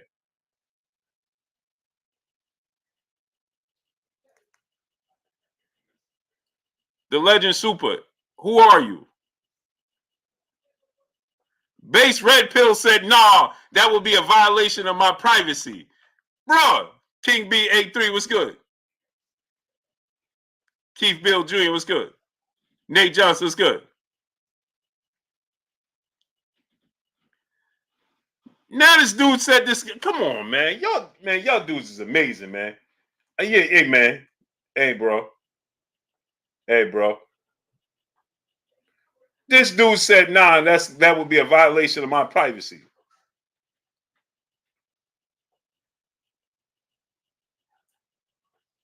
What?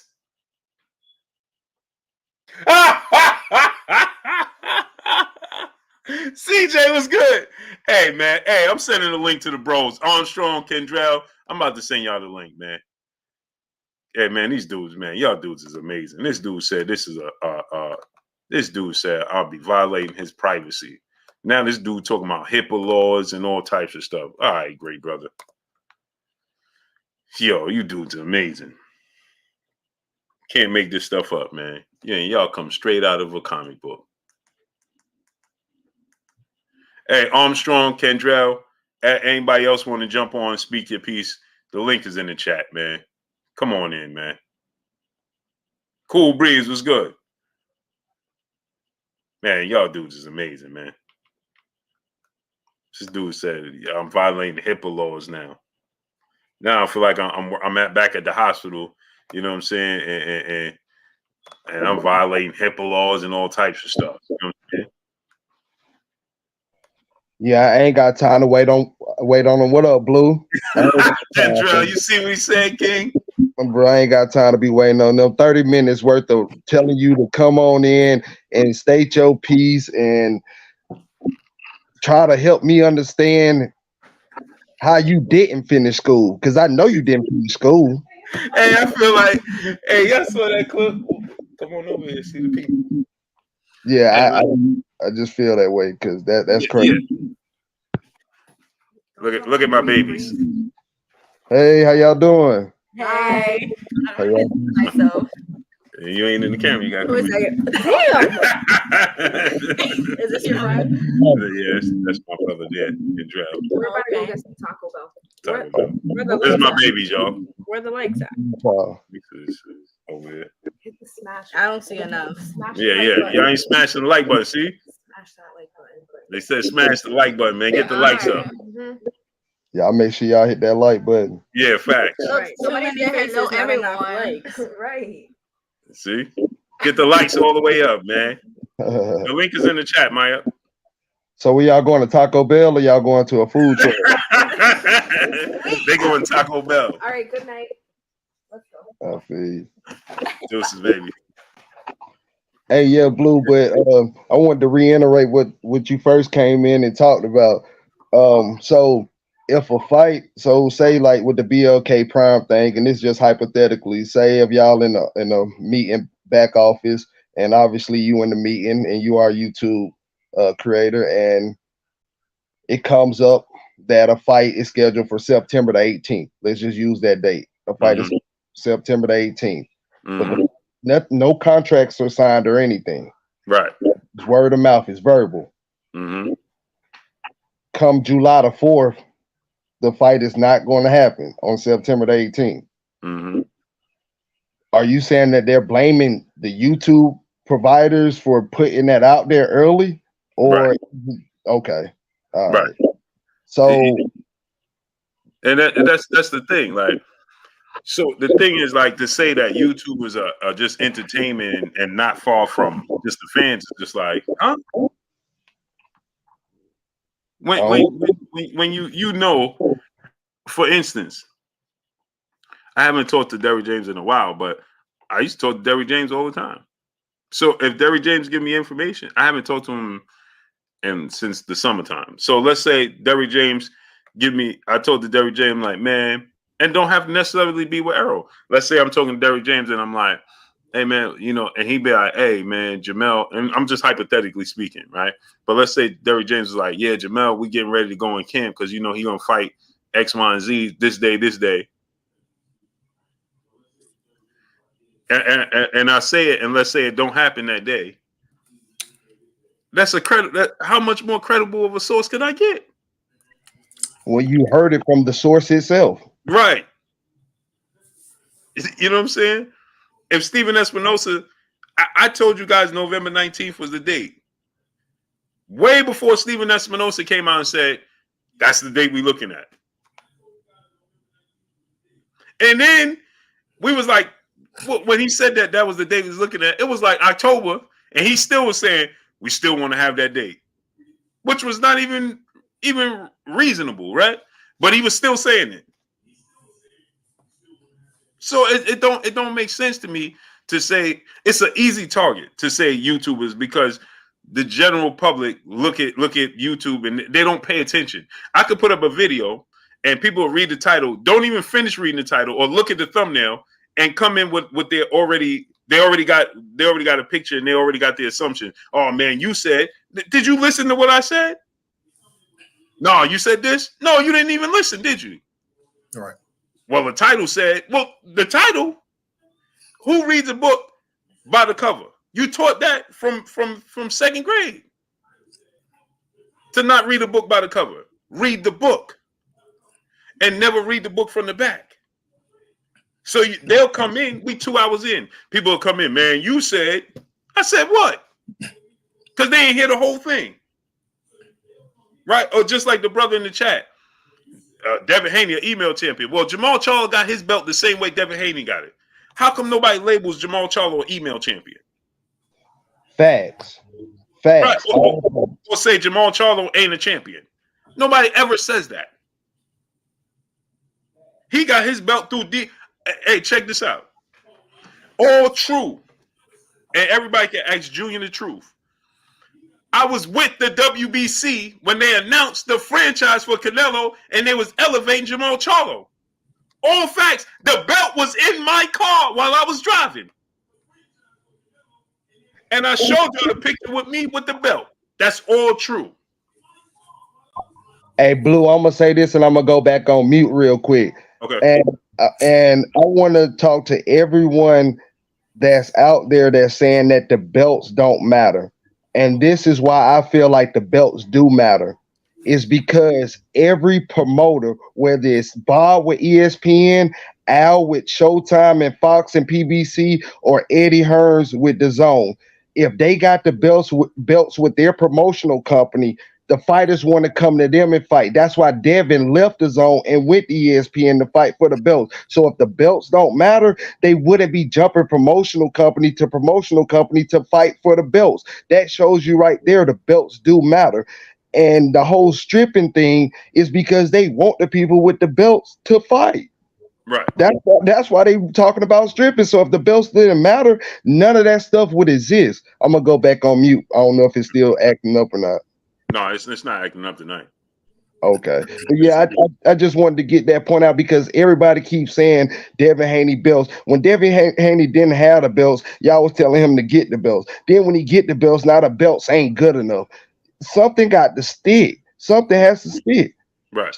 You think Shakur? I'm glad y'all on here. Let's while y'all on here, let's finish listening to what Henry had to say. Hey, this is just it's so outrageous, man. Hey Blue. I need your email too. I got something I want to see, man. I got something cooking up for you down here in Miami. I want to send it to you, man. Say less. Oh, I'm supposed to come down there soon too. Oh, when? Next month. I'm gonna send you something. I got something you gonna like. All right. Faith, what's good, great brother? Oh, now listen. Let's listen. Let's keep listening to this. No, beat Cambosis. Come on. That says it all. If you're gonna be undisputed and you're gonna tell me you're undisputed, I'm gonna shake your hand when you've beaten this person, that person, this person, that person, and one of them's Tank, and one of them's, yeah. I mean, you have to. He couldn't even find the other person, and one of them is one of them. Yeah, bro, one of them is who? You said Tank, and then who else? One of them is one of them, and yeah. So okay, I can't beat somebody that won't fight me. Yeah. I cannot beat somebody that won't fight me. Tank said after I beat Rolly and after Devin beat Cambosis, I want him. I want to fight him next. He didn't fight him next. He fought Hector Garcia. And Tank is the A side. And he holds all the cards. He controls the shots. Just like Leonard Ellaby say and everybody else say. Tank is the A side. Bill and Dev never said Tank wasn't the A side.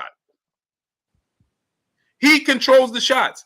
Tank could have said, listen, I want to fight Devin Haney. Bob Arum, I talked to Bob Arum. He said if they would have contacted us to fight Devin Haney, even Cambosa said, I hope that Devin Haney stick to the obligation to fight me in the rematch. Because he knew that if Tank would have came to the table, they would have found a way to give him step aside money or something for them to make the fight with Tank. Tank didn't investigate it. He didn't even call it bluff. People, y'all quick to listen to people say, well, he couldn't fight him because he already had a fight. Well, when did he call his bluff? When did he when did he investigate to try to see if it was a possibility? Blue, that's an issue, but that's not even my biggest issue. My biggest issue is Henry. They was both under the zone. Right. He could have fought him before Tank, and I'm gonna leave it at that. Right. Hold on. Like you said, he was Devin's mandatory. Devin got in the ring. He was. With That's Ryan. all I was about to say. Yeah, Devin got in the ring with Ryan, and Ryan said, I'm saving you for last. Exactly. He told the world that. So, Henry, what are you talking about? Exactly. But not only that, by his father's admission, who did Ryan beat? Ryan don't even check his the boxes that his father set for Devin. Ryan checks off none of those boxes. Ryan can't be the best. And be honest with you, by that admission, Tank don't check those boxes neither. Because Tank haven't beat, anybody inside of 135 that are reputable names. You see what I'm saying? That hold, a considerable weight on 135. We started to know about guys after it was announced that Tank was fighting them. Then, we started to notice about those guys. But those wasn't world beaters that Tank beat. None of those people checked the boxes. That Robert Garcia set for Haney. Here's the thing. Haney was the only one that attempt to do every last one of those things that he said. He was the only one that I know of outside of Shakur. Shakur just getting there. That attempt to do everything that he said. Not even his son attempted to do it. Haney boy said, why Devin ain't signed with the PBC instead of trying to, if he wanted Tank? Tank ain't even signed with the PBC. Devin wanted the belts. BBC never had the belts. ESPN had the belts. Devin wasn't going to sign with PBC and not be able to fight for the belts. Make it make sense, people. You ask some questions you already know the answer to. Why would he go to PBC and nobody has a belt at 135 with PBC? He's going to go to ESPN and get the belts. But Tank ain't even signed to PBC. He signed to Mayweather. He was signed to Mayweather Promotions, and now he's signed to himself. When he fights, there's no, it says GTD and Showtime. So what are you talking about? It's an affiliation. It's like Jerome Boots Ennis. Jerome Boots Ennis is not signed to PBC. He's a Showtime fighter. Let me ask you this, Blue. If Ryan he said, I think Tank is with PBC. Man, all these platforms be showcasing other fights that fighters are not with him. Right. Let me ask you this, right? Kentrell, you can answer this as well. If Ryan beat, you know what I'm saying, by his father's own words, if Ryan beat Tank, does that make Ryan the man? Because Ryan ain't beat none of those other people. He only beat Tank. Now watch this now. Devin beat Hold George on. Kambosos. Go ahead. Watch this, Sean. Orlando said, what legitimate 135 Devin beat besides Kambosos? Now, you know, it's funny. He named Luke Campbell. It's funny because Devin beat Linares, who beat Luke Campbell. Right, that's true. He slaughtered Linares. And then he's getting ready to beat Lomachenko, who also beat Luke Campbell. They don't consider Loma as a 135er for some reason. They still say he's a 130 for some reason. I want to say, hey, correct have me to if be I'm one wrong. about that. Correct me if I'm wrong. Jojo Diaz challenged Ryan Garcia, and he declined. That's how Devin got the fight. And then Facts. Devin beat Joseph Diaz. Joseph Diaz, right? Yeah. Oh, okay. It was Ryan and Joseph Diaz was already scheduled. Remember, that's when he said that he had the issues and with the mental, and he pulled out the fight. That's how Devin got the fight. Right, exactly. Devin keep getting these fights by default because nobody wants to fight him. He was supposed to fight Kambosos for Undisputed. I was the one that recorded Kambosos at Devin Haney Joseph Diaz press conference. And when Devin walked up, and I was interviewing Mickey Bay and George Kambosos. It was just the three of us and Serafina on the stage. Oh, you did. I forgot that. It was just the four of us. And I said, I asked Kambosos, are you going to fight Devin Haney next for Undisputed? He win this fight. He started talking about it depends on this, and X, Y, and Z. And when Devin walked up, I said to Devin, hey, Dev, he said that it depends on what you do in this fight and X, Y, and Z. And he going to Tank fight next week. And Devin pressed him right there. That was me that did that. Right. I remember that. I forgot that even happened. Yeah, I forgot that. And then what did he do? He changed his tune and tried to sign the fight Lomachenko. And admitted that Devin Haney had the best performance with Joseph Diaz. Because remember, he said that he wasn't impressed with Tank and Isaac Cruz. He said that he thought Tank and Isaac Cruz was a draw. Kambosos said that. Right. Because remember, after he beat Tio, he went on that tour where he was going to everybody fight. He was the hottest thing in boxing. Yeah, he was. You're right. Right. So now all of a sudden, we forget that he was the hottest thing in boxing, and now all of a sudden he's subpar. But he beat the man who beat the man. When he dropped Tio, everybody was saying that Devin Devin was going to sleep. He had enough power to drop Tio. You know what I'm saying? Devin wasn't going to win. Yeah, I remember they lean in George. It was right towards when the fight was coming up. They was like Devin gonna lose. Yeah, that was. They gonna forget all that talk though. Right. They gonna forget all that talk. To answer your question, I feel like Devin will still be the man because he got all the belts.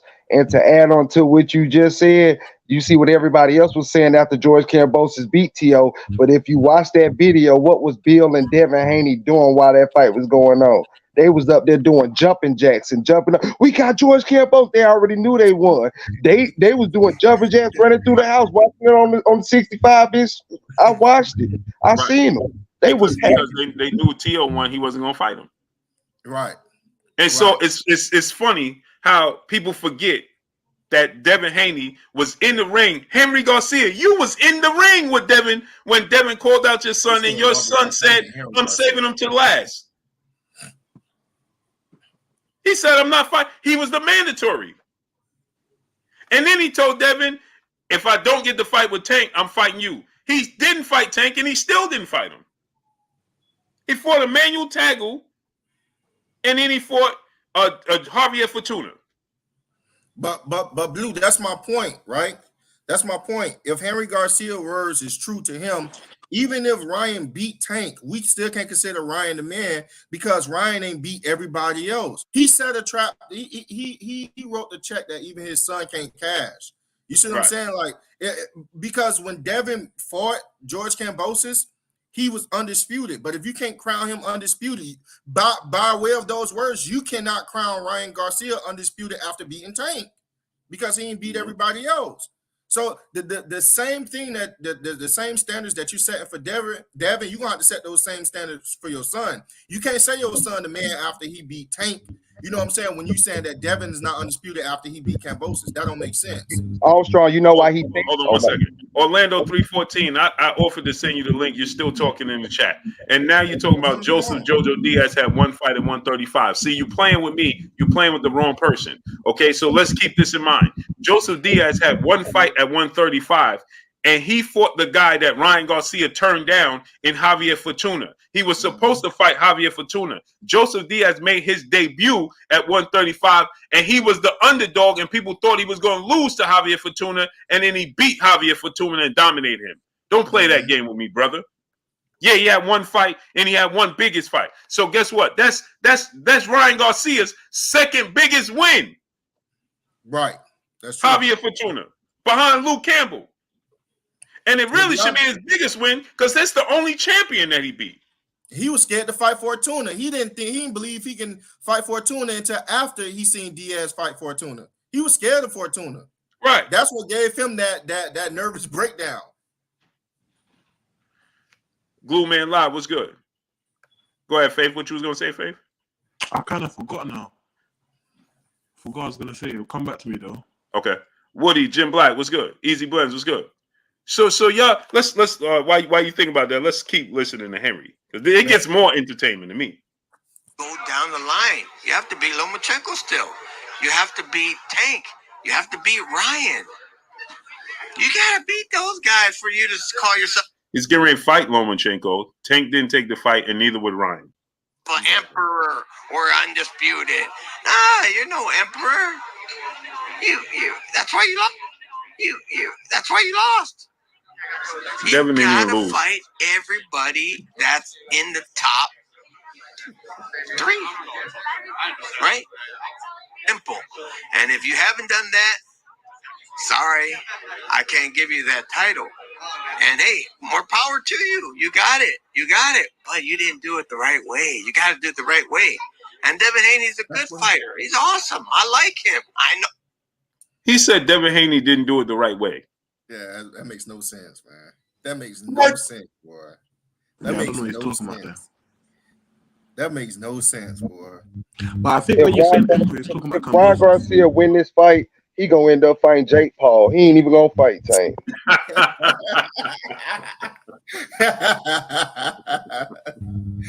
Who he gonna fight? The top 3 YouTubers and Instagram? Yeah. Losing their mind. He already lost it, man. Hey, he said Devin didn't do it the right way. That's crazy, man. Then he said he lost. I ain't never seen Devin lose. His son can't be considered the man if he beat Tank. Did y'all see Devin? Did anybody up here see Devin lose? I ain't never seen that. Last time I checked, he said that's why he lost. He was talking to 3 rounds in one fight. I ain't seen Devin lose 3 rounds in one fight, let alone lose a whole fight. Yeah, exactly. Because he said, because remember before that he said calling yourself the emperor. That's why you lost. I think he was saying that. Oh, talking to Kambosos. Kambosos. Yeah, I think he said it to Kambosos. Come on, but then he said Devin didn't do it the right way. No, Ryan didn't do it the right way. He skipped the line. And you notice how he didn't specify what's the right way. Right. But then he said you got to beat the top 3. Okay, let's go down the list. He said you got to beat Lomachenko, who Devin was his mandatory, and he didn't want to fight him. It's fighting. Right. He said Ryan Garcia, which is his son, Devin was in the ring with him, came face to face and called him out, and Ryan said in his face, "I'm not fighting you till last because you the toughest fight." So and then Tank said, "I want Devin next." And then he opted to go in a different direction. So please explain to me, how is he supposed to fight these dudes? No one held Tank accountable to that as well when he said that. Of course not. Everyone just skipped over that. I'm surprised. Yeah. That's why, hey, Blue, I'm not gonna lie, man. That's why I wish you was interviewing him with that interview. Even if he didn't want to. Mark, that's what I'm saying. Marcos, Marcos, you could tell Marcos is like, man. Marcos didn't agree with that. He just didn't want it to be a confrontational situation. Even if you didn't want to be confrontational, Blue, he could have said, well, why didn't those guys just take the challenge from Devin when Devin, offered to fight all of these guys. You know what I'm saying? Just some sort of pushback. Ain't even gotta be confrontational. Right. Hey, I'm gonna be in the chat. Y'all have a good night, everybody. Oh, where you going, great brother? My phone about to die, so I gotta put it on the charger. I'm gonna be in the chat till the charge a little bit. All right. It's always good seeing you, man. Yeah. AOSD, what's good, great brother? What you do, brother? Trying not to talk with my mouth full. What's good, Blue? What's good, Man, you brother? always eating when you come on, man. You always eating. Yeah, because he on that late night shift, getting that bro. You be fueling bro, up, I eat man. once a day, bro. I work nights and I only eat once a day, bro. That's what's up. Wow, that's good, man. That's a good look. Hey, knowledge of self-determination, brother. The super chat dropping that half a dub on your boy Blue. He said, "What it do, Blue? Finally got a chance to sit down. Told you the circus was in town. That's all facts, great brother. All facts." Sheldon Covington was good. Keith, Faith, what you was gonna say though? Oh yeah, I was gonna say, but you see the thing about Devin Haney though. I heard Gervonta Davis say the same thing. I think they use it to discredit him. Because do you remember the interview with what's that guy that does the podcast for Showtime, the bald guy? Brian Custer. Yeah, I remember when you said in the that Devin Haney waited till Cambosa scored the belt. Do you remember? To fight him, he didn't fight Teofimo Lopez first when that wasn't true. And I just think they used it to discredit him, to be honest. So that's what it is. All facts. But I don't understand why. You see when he said that he's gonna fight Devin Haney next. And yeah, Ryan said that. No one held him to his word. So it's like his word is not viable to me now because now he's saying he's going to fight Devin Haney next. But I don't think he's going to fight again this year because he's about to go jail after the fight. Yeah, you got it. I keep forgetting about that too. You said what? I keep forgetting about that case. He got the sentence. Yeah, he got a case, and the judge say that that they're not going to be. The judge say he's not going to be as lenient on him. Long, though, but I think he's just going to use that as a excuse not to fight again this year. It's May 5th. May 5th. That's because he fought like 4 times in 9 months, 3 times in 9 months, including a Ryan fight, I think. Yeah, he fought Rolly, in May, Hector in January, and now Ryan. Yeah, I think that's when the Ryan fight was so close together because of the case. Yeah, so they could get it. Yeah. Yeah. I didn't even think about that. Yeah, nobody may be able to fight Tank. It may have to be Shakur and Devin. Amado Gonzalez said he might get 3 years. I doubt that. But I see Devin Haney moving up though because I watched his interview with The Zone. He's alluded to moving up. Yeah, he did. He did. That if I move up, see how he feel. I physically can't make the weight anymore. Yeah, he said he's gonna see how he feel after this fight. And I feel like that's fair. He's been at 135 since he was 16. I mean, that's fair. It's rough, man, to make that weight. So if he's not feeling well, I'm gonna be honest with you. It sounded like to me when I heard Shakur speak on the interview, it sounded like Shakur didn't even want to fight him at 35. It's just that if he do stay at 35, Shakur want those belts, and he's gonna have to fight him for those belts. Shakur said out of his own mouth, he felt that it was only right that Devin moved up.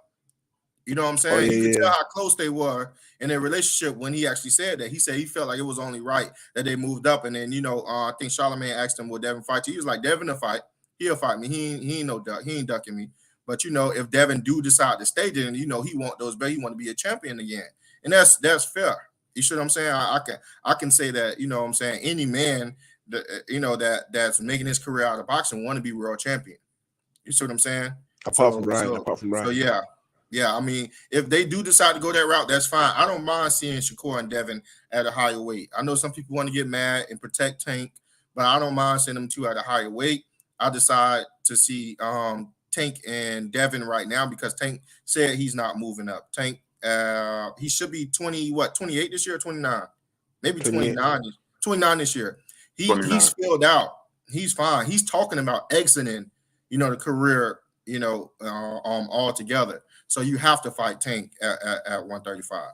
That's for all the Tank fanboys. You know what I'm saying? That's going to say, why he don't fight, Shakur. That's why he can wait for Shakur because Shakur is going to be in the sport a long time, whereas Tank is looking to, hang it up, call it a career. I don't think he's retiring no time soon though. No, he said it. This is like his but he said second or his third word time is not saying viable. He's always lying. His word is not viable. You can't believe what he says. No. I'm talking about Tank. That's what he He said it like 2 or 3 times that he he's gonna give it up and focus on people that's coming up under him to help cultivate their career.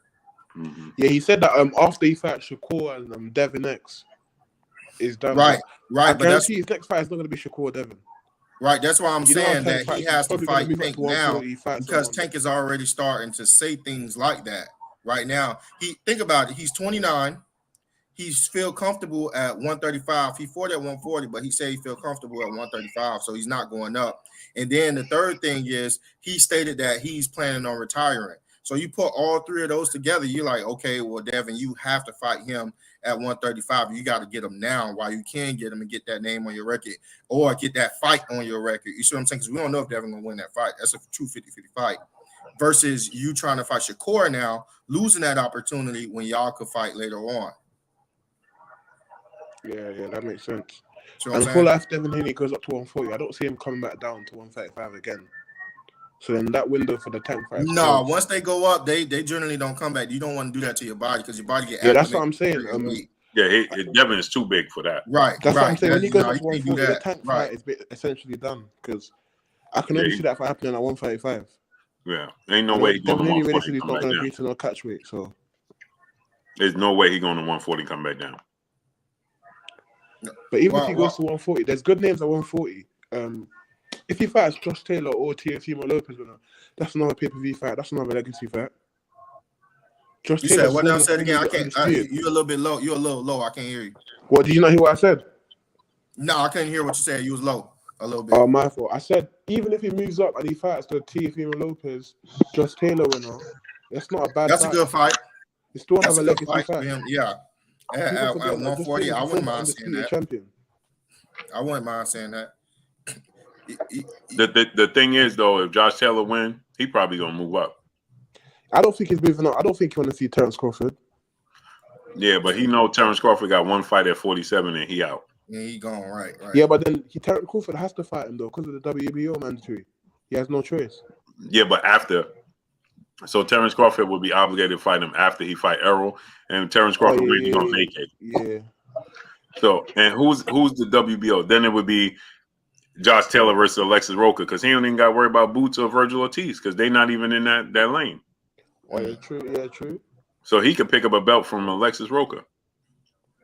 No, yeah, but he said in the rematch, he said he's doing the rematch with what's the guy Catterall after he wins.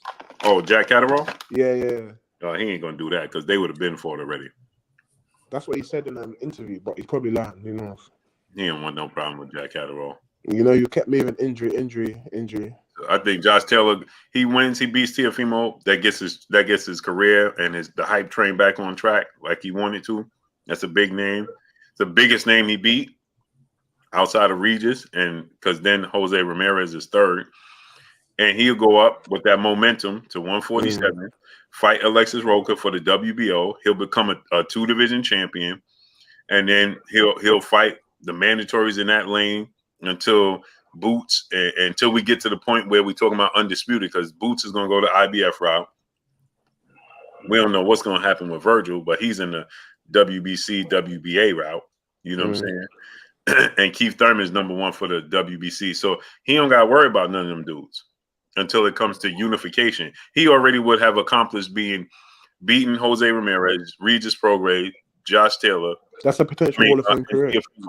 Moving up, I think he'll beat Alexis Roca. It's a tough fight, but he might beat him. 2-division champion. He's sitting high. You know what I'm saying? And then he could beat somebody else, whoever else in the WBO rankings, until they start talking about unification bouts. Hey, anybody on the chat, do y'all see if Ryan lose this fight, do y'all see him boxing still? Continuing boxing? I see him boxing bums.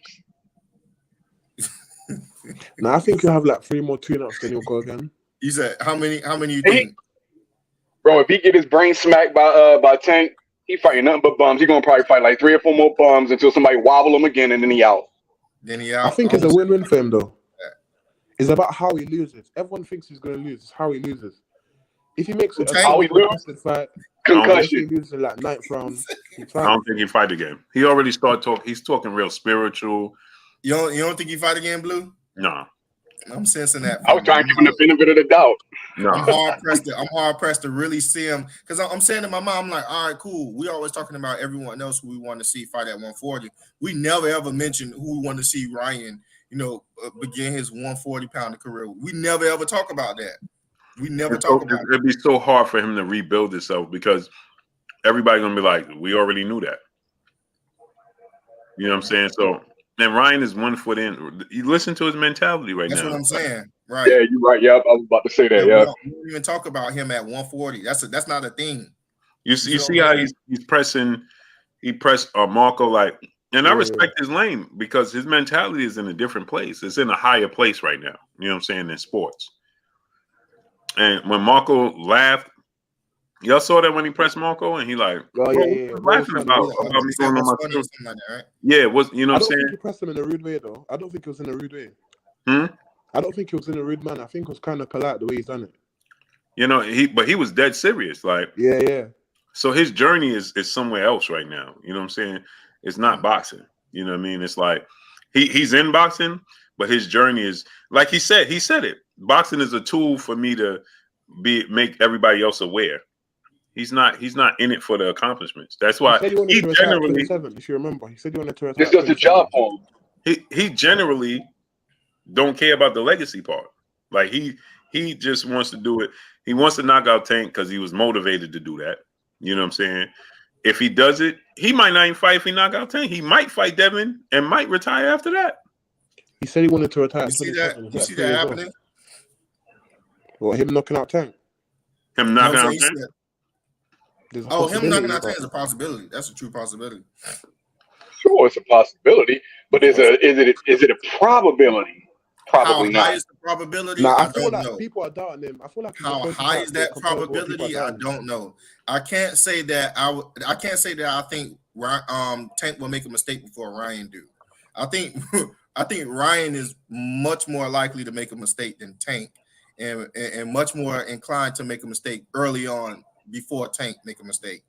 And even if Tank, just looking at film with Blue the other day, even if Tank do make a mistake, is he going to have the skills and the wherewithal to capitalize on those mistakes? Whereas Tank, we seen people make mistakes against him, and his brain computes that information very quickly. Like he did that jab. He was on the outside of Yuriorkis Gamboa's foot, so Yuriorkis Gamboa leaned in, and then boom, he followed him up with a solid power shot. Like Ryan don't compute like that when he fight. If you look at him, he's sloppy. He's all over the place. He's throwing punches out of position. Even if Tank do make a mistake, do Ryan have the skills to capitalize on it, or do he just got speed and power? Because a lot of times Ryan is doing stuff, and it just so happened to land. That's what I was saying. I feel like Tank is built for Ryan. I think he's coming towards him. Hold on, Fake, real quick. Sorry. So what was he saying? No, I think Ryan might be done for boxing too, because Blue hinted on something important.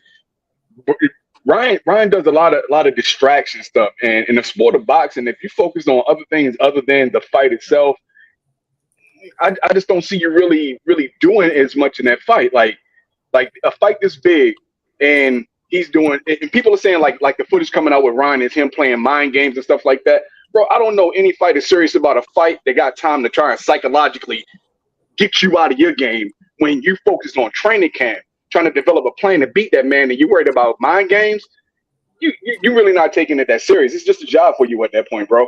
And if boxing is just a job, Devin, Tank, and Shakur are the wrong people to try to get a paycheck off of if you want to remain healthy after those fights. If this is just a job for you, bro, fight bums, get your chips up and bounce. But you want to go in there with the killers and make a name off of them. I'm like, how many dudes did that turn out wrong for, bro? I just seen dudes get beaten to seizures in the ring. Yeah. You can't play games of boxing like that, man. You may not come out the ring. Yeah. And the answer to your question, be honest with you, because for one of those fight is 100 bums, the paycheck. You see what I'm saying? For one of those fight, one of those guys is worth 100 bombs. If you're gonna make a grand exit, that's the way to go. If you fighting 100 bums, some of them bums may get lucky. You see what I'm saying? Like, it's not a guarantee that none of them won't get lucky. Some of them bums may get lucky, so you might as well just fight. You know, one big paycheck. You get beat up. You got beat up by one of the best, and you get made, you know, some money doing it on the way out. Yeah, I mean, that's true. That's true. But, you know, it's the difference between holding a firecracker in your hand and a quarter stick of dynamite. Yeah, right. You just want to survive it. I mean, you know what I'm saying? Like those bums are firecrackers. Tank Devin and Shakur a quarter six of dynamite. You know what I'm saying? You might lose a hand. Yeah, I got you. That's all. You know, that's the wrong bet in boxing. I'm just saying. You know what I'm saying? Like that's the wrong bet, bro. I'm sorry. Like they. Oh, and didn't Ryan's dad say something similar about Shakur, that Shakur has to fight somebody in order to get position to fight Ryan? Mm-hmm. I mean, where's the integrity at nowadays in boxing, bro? Like Ryan has beat who? Javier Fortuna, and not to throw shade at Javier Fortuna, but I mean, come on, bro. He's past it, bro. He was like 4 or 5 years past it. Come on, bro. I mean, seriously, Javier Fortuna. If Javier Fortuna can see his punches coming, why can't Tank Devin or Shakur? Mm-hmm. I mean, come on, man. It's when you can just say whatever you want to say and have no accountability, bro. I mean, no shade, and the views that I express are not the views of Blue Blood Sport, but you're lacking in manhood when you start just saying whatever because you can say it. And you don't care about facts. You don't care about whether what you're saying is logically sound. You're just saying it like a female just because you can formulate the thought. That's ridiculous. And that's my thing. Like, hey, my name is Armstrong, and I approve that message. Yeah, that's my thing. Like, you know, your son didn't even want to fight Devin, and you know he ain't fight the best to be here. And we know Tank got the ultimate potential. He got the knockout power. He got the star power. But Tank didn't beat nobody at 135. He beat Gamboa. Gamboa at 135, right? Gamboa, Isaac Cruz, and Rolly Romero. And that was it. And let's not forget, many people didn't even know who Isaac Cruz was until he had the performance against Tank. He had a competitive fight, and then people was like, oh, when they made the fight, Isaac Cruz, people forget.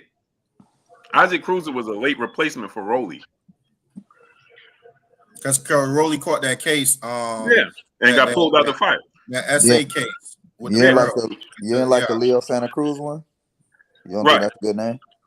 No, Leo is a dog. But no, yeah, but Leo not 35. We just saying 30. We just saying like true 35. Right. Leo ain't a 35 pounder. You know what I'm saying? He fought Leo at 30. Yeah. So at 35, he fought Rolly, Isaac Cruz, and Gamboa. Leo Santa Cruz is a 30 pound, as a 26, 22 pounder that jumped up to 30. Mario Barris is at 140. Hector Garcia is a 30 pounder that jumped up. He didn't beat nobody at 135. Yeah, it's about that time, bro. He that's my favorite fighter. Errol Spence my favorite fighter. He's my second favorite fighter, but it's about that time, big dog. It's about that time. Yeah, I think so. I mean, Tank my guy, but you definitely got to make the mark at 135. Yeah. I mean, just because you're the brightest star doesn't mean, you know what I'm saying, that you're the best at it, you know? Yeah. It doesn't mean you're the best at the division because you're the one that's shining the most. You gotta be definite. I mean, excuse me. Shakur just got to the division. I mean, Shakur is a name, but he hasn't done anything notable at 135 just yet. Yeah. But Shakur is so talented. Tank has to fight that man. Shakur is so talented that if Tank was to beat Shakur, I mean, he that's a notable name. I'm being honest with you. Yeah, even though he haven't been the boxing game won't give him credit for it. I'm gonna be honest with you. Me personally, I know that Shakur talent it can transcend through the ranks. And if he was to beat, if Tank was to beat Shakur right now, I would give him credit for that. That Tank, I mean, Shakur is a generational talent. I can give him that. He's a good talent. Seriously, he's a great talent. He's a great. I'll give him credit for that. Some people may not. I will give him credit for that. I give him credit. But I mean, but let me say this though. Right. Leonard Ellerbe already already discredited that because Leonard Ellerbe is on record saying we can't crown Shakur. He ain't do nothing at 135. Nah, man. Yeah, Leonard Ellerbe was even saying that thing. Well, yeah. Leonard Ellerbe be caping sometimes. Leonard Ellerbe be caping sometimes. Yeah, I'm like, nah, Leonard, I can't agree with you. Shut up. Yep, I'm being honest with you right now. He needs to stop doing interviews, to be honest. The same way I would give Devin credit if he beat Shakur, I gotta give Tank credit if he beat Shakur. Shakur is just one of those talents, man. Anybody beat him, honestly, you got to give him that credit. But that's not what I want to see right now. The fight have been brewing for so long. Yeah, Devin and Tank. Devin and Tank really have the perfect story to actually build up the fight. You see what I'm saying? One said they won one fight. Another one said they won another fight. Now the third fight is pretty much the tiebreaker. Everyone, it gets to be under the lights. It counts. You see what I'm saying? I'm talking about the sparring. With Shakur, like there's really no storyline with him and Tank. They have to build that storyline. You see what I'm saying? With Devin and Shakur, there's not really any storyline that I know of. They will have to build that storyline. With Tank and Devin, it's already there. It's already there. The fans are at it. You know, you have a split down the middle. Some for Tank, some for Devin. Hell, my house, my wife, is she in the kitchen right now? You know what I'm saying? And she gonna hear me say this. My wife is a Tank fan. And I'm a Devin fan. I love Tank. Don't get me wrong. Tank is one of my top three. And she loved Devin too. But Devin is her bottom of the top three, and Tank is the bottom of my top three. You see what I'm saying? Like, we have to see that fight. That story has been brewing for so long. We have to see that fight. That's already there. You don't have to create that story. It's a beautiful. That's why when they say Tank is doing business move, that make no sense to me. This is the most logical business move that they can make. If they say they beat him both times and they cracked him both times and he's chinny and he's soft and they'll do this and do that to him, go get the belts. You have the storyline that's there. Everybody that Tank have fought, bums or not, he have made them a superstar because he was the common denominator of all the fighters. None of them brought star power to the fight. He was the common denominator. The only difference with this Ryan Garcia fight is people know Ryan Garcia as well, and Ryan Garcia do have a fan base, and they can actually trade off some fans between Ryan Garcia and Tank. This is the first time he's fighting someone that's just as reputable as him. But other than that, Tank have always bought the star power. Tank have always bought the fans, and the fighters just showed up in the ring. With Devin, there's an arc there. Devin have his own fans. There's a storyline that's there. The belts, all the belts are on the line. The whole 135 division, the man, the true man inside of the division right now. You know what I'm saying? And one of them will be giving each one of each other the first L of their career. That's a huge story. You can't put it together better than that. You can't put it together better than that. If you try to write a better story, you can't. Blue, let me ask you a question. It's a statement / question. Mm-hmm. So I'm cutting hair at the barbershop, right? Mm-hmm. And so they asking me because they know I love Tank. They're like, man, you know, Tank, what Tank gonna do with Ryan? I was like, man, he probably gonna go ahead and knock him out. You know what I'm saying? And then I was like, well, shoot, man, he need to go ahead and fight Haney though. That's what I really want to see. Man, you know, most of the dudes in the barbershop was like, who is Haney? I was like, Devin Haney. They was like, who that? I said, the undisputed champion at 135. So I want to ask you, why is that? Why is it that I know they casual, but why is it like a lot of people they really don't even know Haney and he undisputed at 135? Why is that? Because Devin don't promote himself like that. Yeah. You gotta remember, right? Tank is exciting, like Miss Armstrong consultant said, like Pam said. Tank is exciting, right? She jigging at me, y'all. She jigging at me. He gets knockouts. On top of that, Floyd directly co-signed him. Yeah. People forget Tank fought on the second biggest fight in boxing history as the co-main event. Yeah. Everybody starts to filter in around the co-main event time. Mm-hmm. So when you're on that co-main event slot, it's important because you pick up a fan base from the main event. Right. Yeah. Floyd put him as the co-main event on that fight, and he showed up and showed out. He did Errol like that too, didn't he? No, That was a brilliant marketing strategy. He did it. Look at, and when people say this, oh, Floyd don't, let me show you the 3 people he did that with. And look at their status.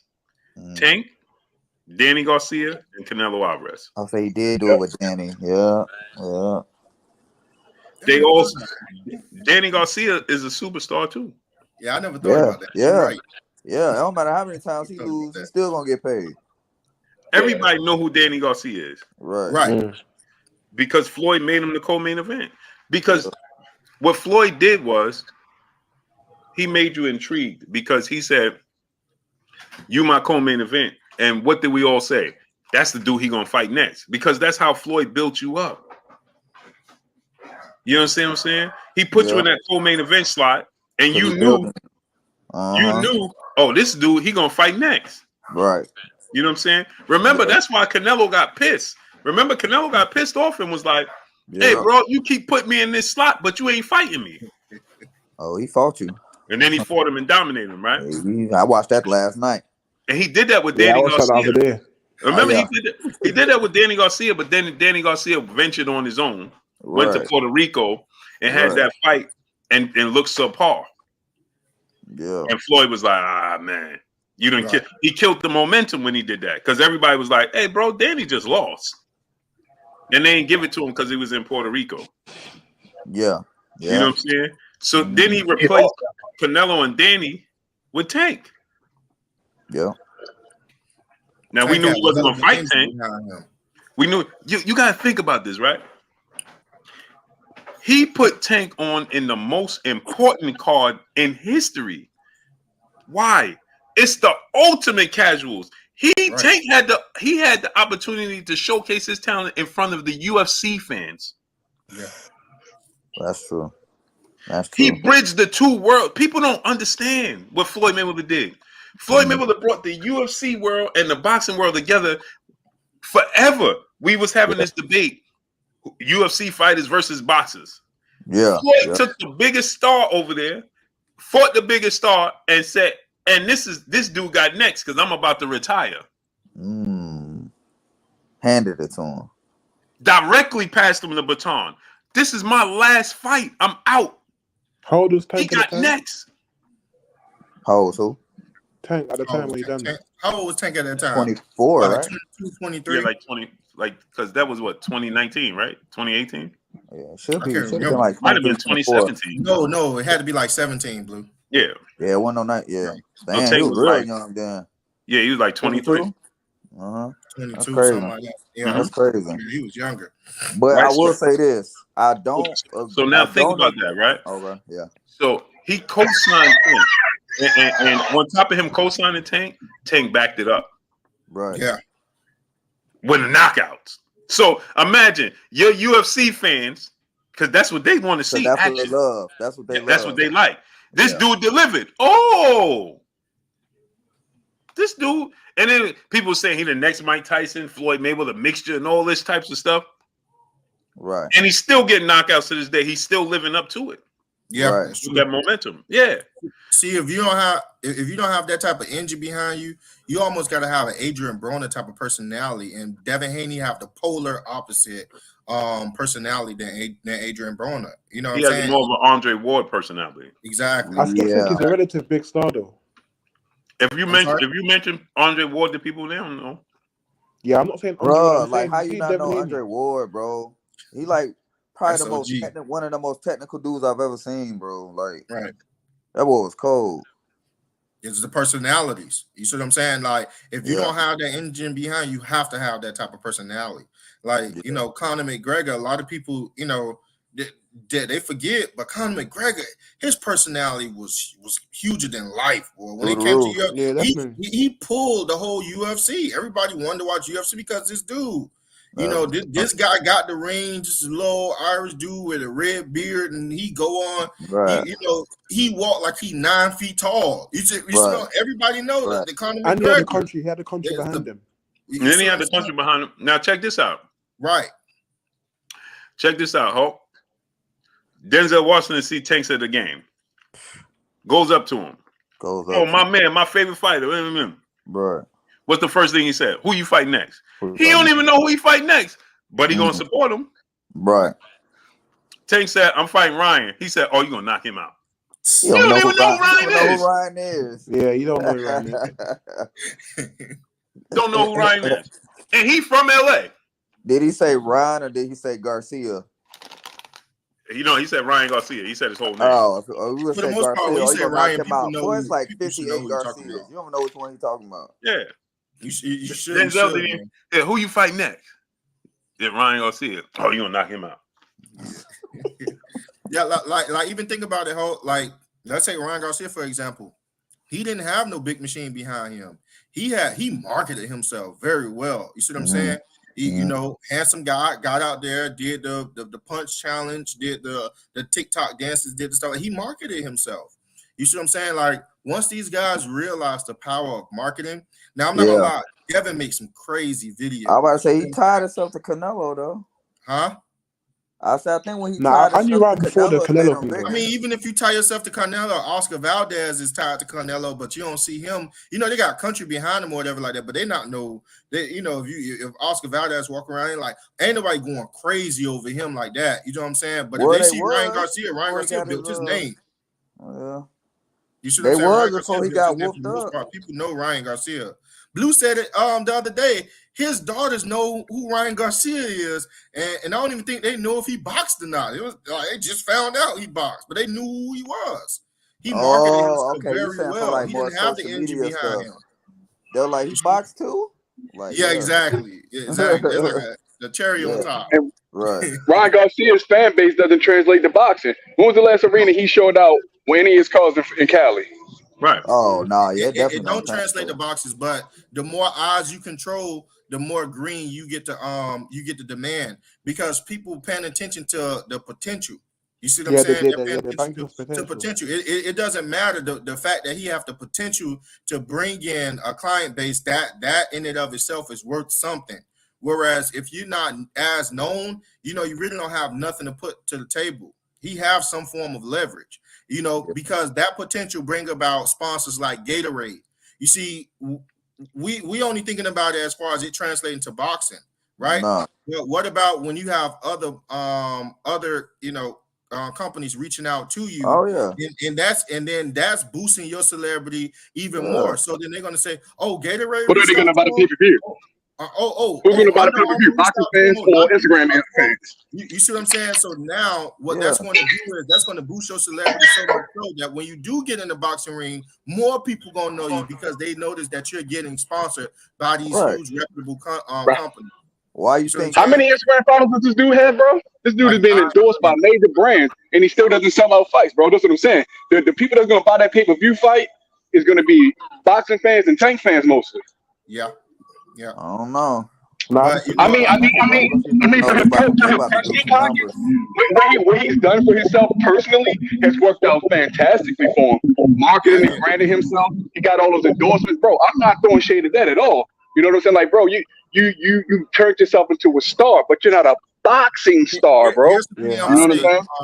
Here's the thing I'm gonna say, K. Right? Check this out. Hold on one second, guy.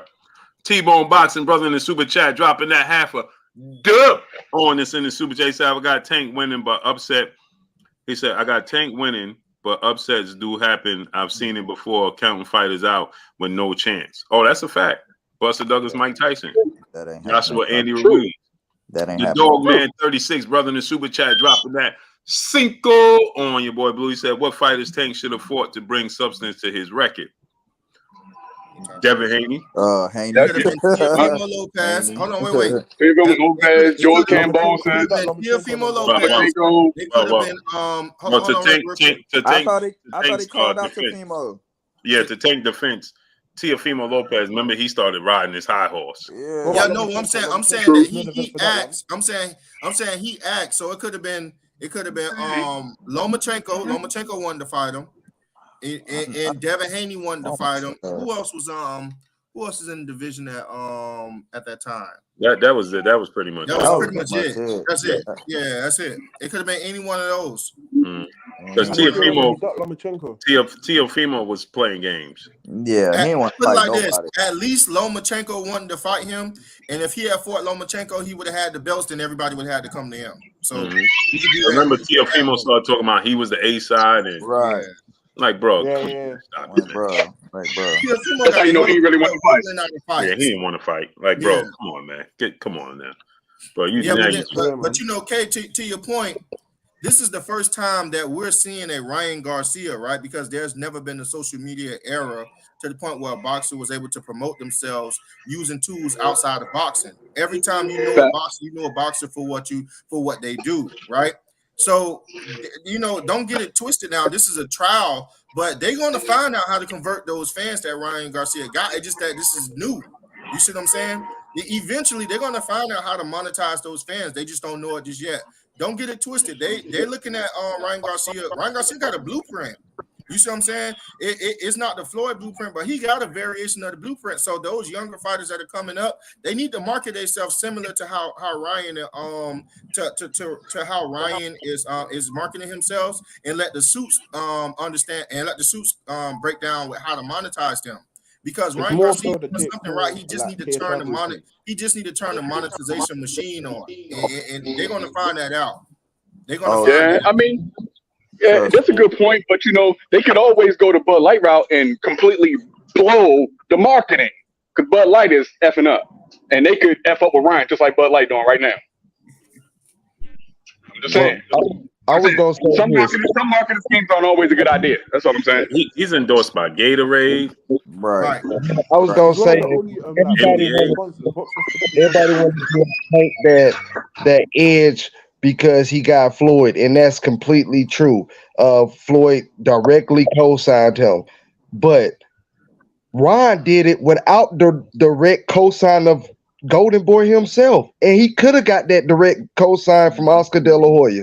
Oscar De La Hoya could have put his arm around him, been at every press, even though he wasn't fighting anymore, been at every press conference, been in, him and Bernard Hopkins both, and they could have made him bigger that way too. But Ron did it on his own. So I feel like, just to go back to it, I feel like Ron will continue his career, at least if he wins. If he does win, I feel like he don't even have to go outside of the zone to get some good 135-pound fighters, because he got Floyd Schofield over there, and he got a couple other fighters that he can fight at 135 with the zone. So I feel like if he wins, I feel like he will give him a little urge, and even if he loses, I feel like he'll get in the ring 1 or 2 more times because of the people he have around him. He got Golden Boy behind him. That's just as big as Mayweather Promotions. I really feel like the money will still be in his face, so he won't want to run away so fast. That's how I'm looking at it, and I could be wrong. But when you can put $1 to $3 million in a fighter face for 36 minutes and be as big as Golden Boy, you don't really run from that opportunity. And then you already got endorsements, Gatorade, Nike, this person, without Golden Boy. Tank wouldn't have got none of that without Mayweather Promotion. None of it. That's two different things, though. What you saying with the whole co-signing with how Ryan didn't have a co-signer and all that, you talking about outside of boxing. He ain't No, I said he did have a co-signer. I said he did have a co-signer. Yeah. But what you talk about, you say he did it by himself and monetizing all that. That's outside of boxing. Tank is what he How's that outside of boxing? He was doing boxing did boxing to get big. It's not outside of boxing. Right. The punching challenge, going fast, hitting people in their stomach, that's all a part of boxing and fighting. He put everything that he did around boxing, but he just did it on a different platform. I understand live gates. You understand why his numbers don't be looking how Tanks be looking? Because his fans are not in boxing. You're talking about little girls and little kids and YouTubers and stuff. They're not buying those fights. So he'll never do Tank numbers. He'll never do Tank numbers. But they're not buying his fights. Yeah, they're not buying his fights. He didn't sell out. His fight at the Staples Center didn't sell out. Right. Yeah, I know. That's what I'm saying. All that marketing is cool, and you know what? I think that's where Oscar and Bernard Hopkins dropped the ball. Because if they would have backed him along with those endorsements, Ryan could have been a huge name in boxing.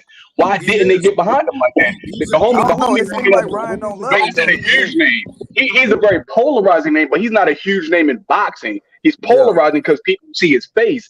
You know, and the endorsements and commercials. People relate his face to those. His fan base, his demographic that he reaches, you know, relates his face to those endorsements, not to boxing. Yeah, but that's how many Ryan Garcia, how many Ryan fans can actually say they sort of Javier Fortuna fight?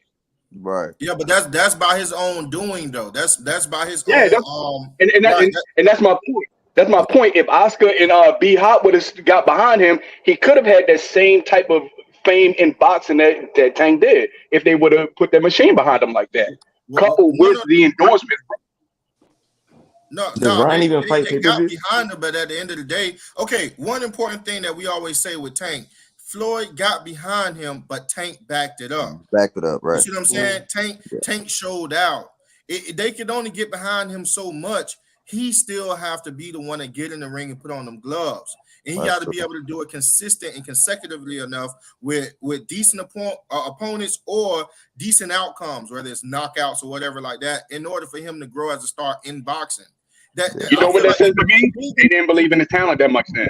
They did get behind him. They did get behind him. I think that when you start making money outside of boxing and it starts to correlate, you start to get fearful of actually losing in the fight. I think anxiety start to increase a little bit more because you're starting to see all of these things that are byproducts of you being great, you know, in boxing, doing good, and actually having a presence on social media. It started to put a little bit of fear in you of what happens if I lose, what happened to these endorsements, what happened to my fans, what happened to my popularity across these social media platforms. And then another thing is early, Floyd put they put Tank in there with Pedraza early. I remember Javante was saying he was setting him up. Yeah, because remember, people was like, is he ready for Pedraza? Man. You know what I'm saying? And then he knocked out Pedraza. So they put him in there with tough tests right out the gate. And then they slowed it down. But they understood the initial burst. Right. Floyd co-signed him, putting him in there. And my brother Q Ward in the super chat dropping that Cinco on your boy Blue. He said something that made a lot of sense, that Oscar couldn't pass the baton the way Floyd did because Floyd was simultaneously the biggest star in the sport and was an active fighter with Tank. Agreed. And even if Oscar was active, he wasn't the star like Floyd was because he already lost. He got knocked out by Bernard, lost to Shane Mosley, Trinidad, and Floyd. So he already had those losses, and his light was, his fire was dim already. Hey, Blue. Besides the heavyweights, who the biggest names at the zone right now? Virgil. And Ryan Garcia. Does Ryan fight on pay-per-view though? Isn't the zone a subscription service?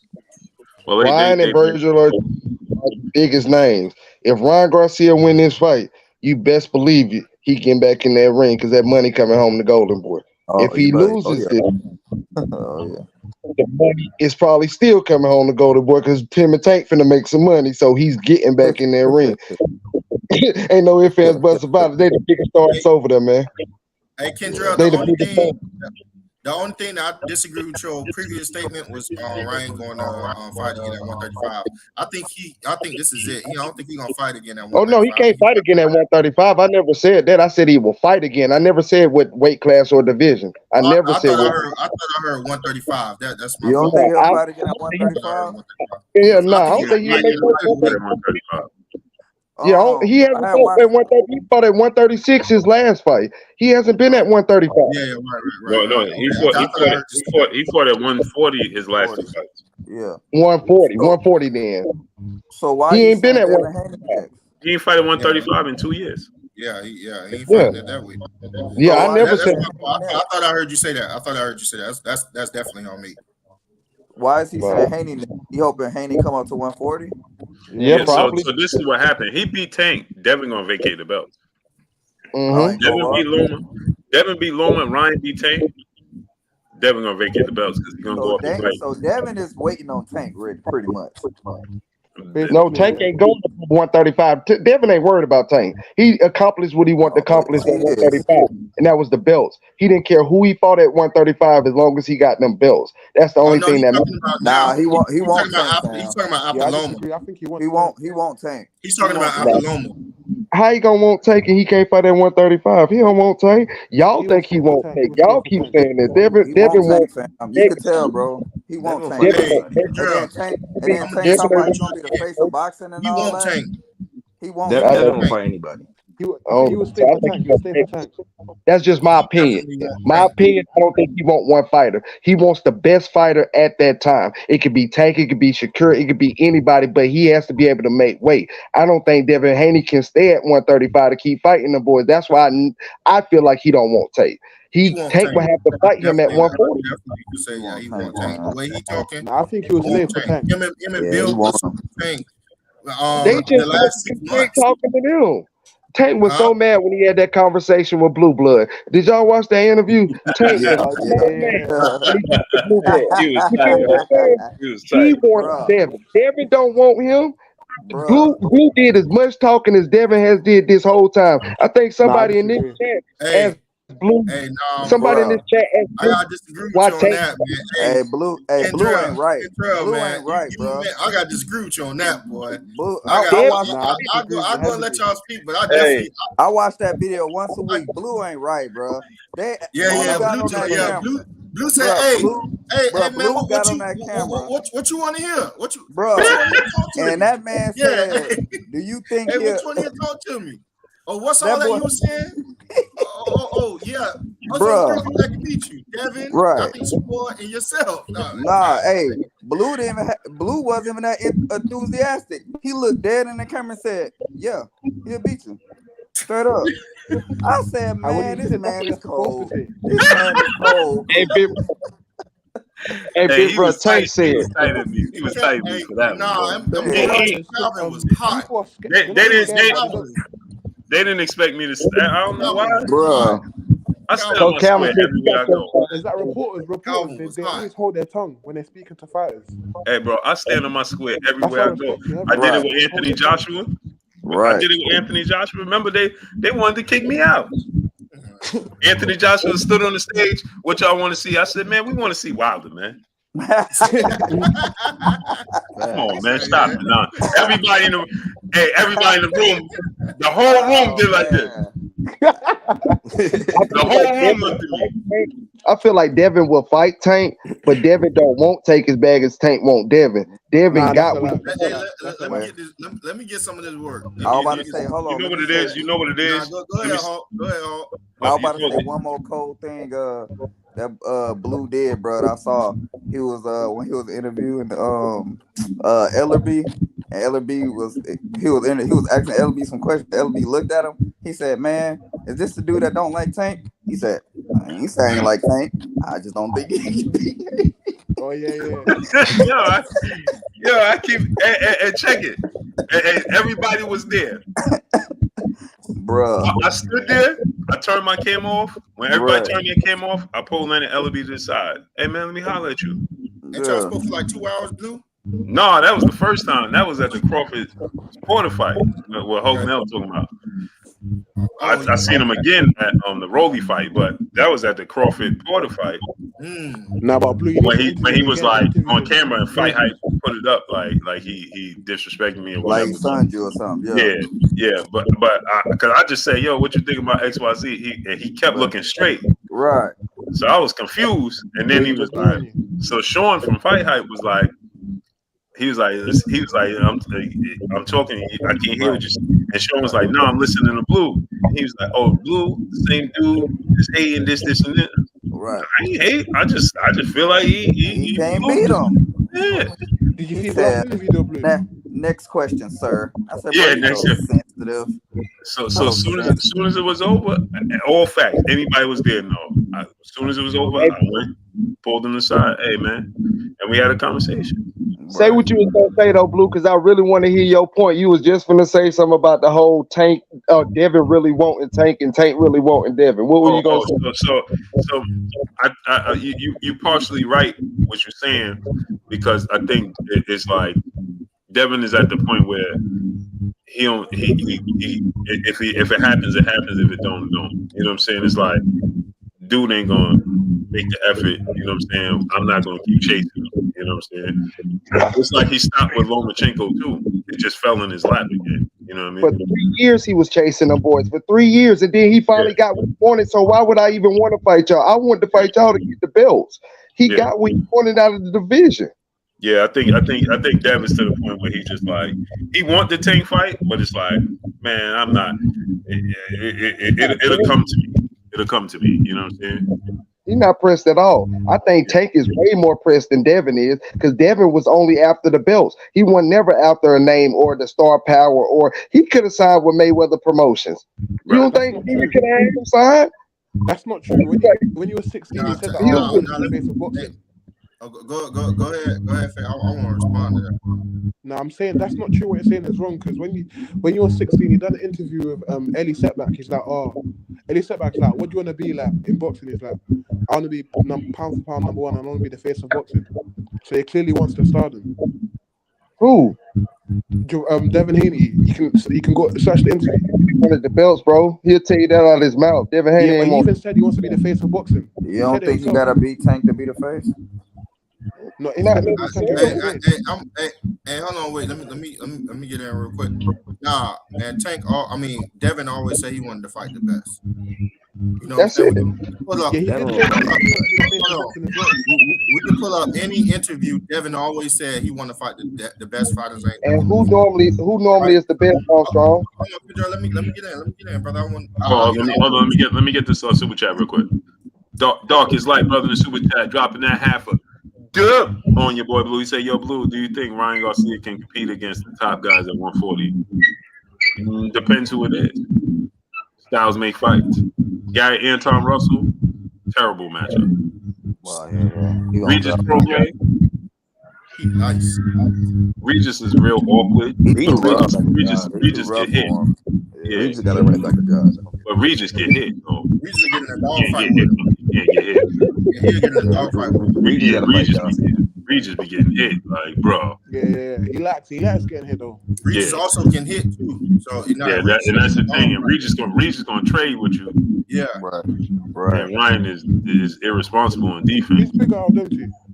But I think he could beat Jose Ramirez. I think he could beat. Man, I'm not that impressed with Josh Taylor either. Yeah, man. And I definitely think he could beat Teofimo Lopez. You think Ryan beat Teofimo? No.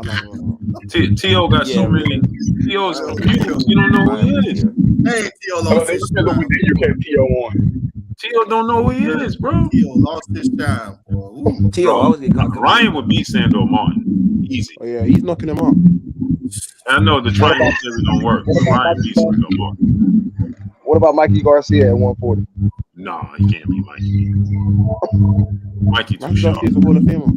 Yeah, Mikey's too savvy, too sharp. I mean, this last couple of versions I've seen of Mikey, he might be able to beat. Yeah. But Mikey, before Errol did what he did, see, Errol kind of ruined Mikey's psyche. Like he ruined everybody. Yeah, he ain't thinking that. Man, I don't know. That's a fight, bro. I want to see Russell. Gary Anton Russell, that's a terrible matchup for Ryan. No, I'm talking about he'll blitz Ryan. He'll southpaw. Nah, man, he'll be in Ryan's chest all night. He'll be in Ryan's chest all night. That would be serious. That would be. Just stop Ryan Garcia. By fifth round, that fight is over, bro. I think so. I worry about Devin and yeah. That's what I think. It's a bad stylistic matchup. Yeah. Hey, bro, that dude is a tornado, bro, with skills. He got a granite chin too. Yeah, bro, he's a tornado with skills, though. Take a punch. Bro, he's like Madonna with skills. You know how tough it is to beat Madonna with skills? Yeah. Imagine Madonna being a southpaw with skills. That's who Gary Anton Russell is. Yeah, that's right. Bro, Victor Postol looks so confused. That fight, like, bro, what's going on there? Like, I was impressed in that fight. Did y'all see Victor Postol? Yeah, go back and watch the fight and look at Victor Postol's face, bro. Like, he's like, bro, like, and he's hitting him, And he's like, yo, man, like Victor almost wanted to call a timeout. Like, yo, bro, what are we doing here? Like, relax. Like, Brandon Lee first round's a good fight too. Yo, you know who Gary Anton Russell remind me of? He remind me of Tommy Gunn from Rocky 5 when he was sparring that dude, and they was like, bro, chill out. It's sparring, you know what I'm saying? Right. That's Gary Anton Russell, bro. Like, nah, he bro, nice. he is an 18-wheeler coming downhill with no brake. It's like he turning on. There's no off switch with him. There's no downtime. So I think Devin can win because of he fights at the same speed at the whole fight. So if you can start timing him and you long and rangy enough to stay away from it's hard, bro, to stay away from him. Bro, you got to make him box, and then he a masterclass boxer on top of it. Bro. No, but if it turns into a boxing match, I think Devin wins. Bro, the dude is like a master. Bro, that dude is a problem, bro. He's a problem. That's why he keep boots in the amateurs. Right. Who did Jamie Foxx play on Ali? On the movie Ali? Who did that was his hype man. Right? Yeah, his hype man. So does that remind you of Church? Yeah, that's Church. Yeah, that's where Church get it from. Yeah, Church. That's where they get it. That's where all them dudes get it from. That's where they get it from him. That Church is the greatest. Hey, Church is the greatest. Church is hilarious, man. Church is sell rhyme in a freestyle. Dang, Church, that was cool. Yo, and Church be playing and all that. Be like, yo, Church be like, yo, oh, such and so just came in. Come, he take the security with him. Come with me over there. He's the greatest, man. I kid you not. Hey, sometimes Devin be like, Church, you gotta chill. Church, you gotta chill. He put pressure on them dudes, man. Yeah, no, Church see somebody, bro, he on go. He'll rattle you. He be like, and he tell you that's what Dev paid me for. So he really get paid for that? Yeah, Dev paid him for that. Church ain't free. Yo, he's cheap handler, isn't it? All jokes aside, I kid you not. And I hope I'm not saying too much. But Earl tried to hire Church as well. No joke. Kid you not. Earl wanted to bring Church in. And Dev was like, man, this dude got to stay with me 24/7. Church ain't free. Nah, Church. What he do is a higher job. Yeah, the guy Jamie Foxx, he get paid to do that, or you? No. Well, that was Muhammad Ali, man. So it started off with just his man. Yeah. And I think he put him on payroll because he was doing bad. Yeah, but that just started off like his man. He just kept, you know what I'm saying, holding down. But as time went on, you know what I'm saying, he realized he was a part of his team for real. He was a part of his staple, you know what I'm saying? But Church used to be with Hey, Kentra, you gotta mute used to be with Hassan Rahman. You gotta mute your what you call it? Church used to be with Hassan Rahman. Oh dang, he go back that far? Yeah, he was with Hassan Rahman. He was with I think it was a Zab at one point too. Dang. Yeah, Church ain't. Nah, he a staple in the sport. Oh man, it's just that we got social media today, and you know what I'm saying, we pay more. He's more on the front because people interview him and stuff now. I just seen him recently though. Yeah, so you know what I mean. I was gonna say, I think Devin do want Tank. You see what I'm saying? I think he do want Tank. For sure. He just not gonna press it. Right. He done pressed for so long, you know, and the bill came out and said that it's at this point they feel like they bullying now. They feel like they they bullying. Like if the dude don't want to fight, they don't want to try to make him fight.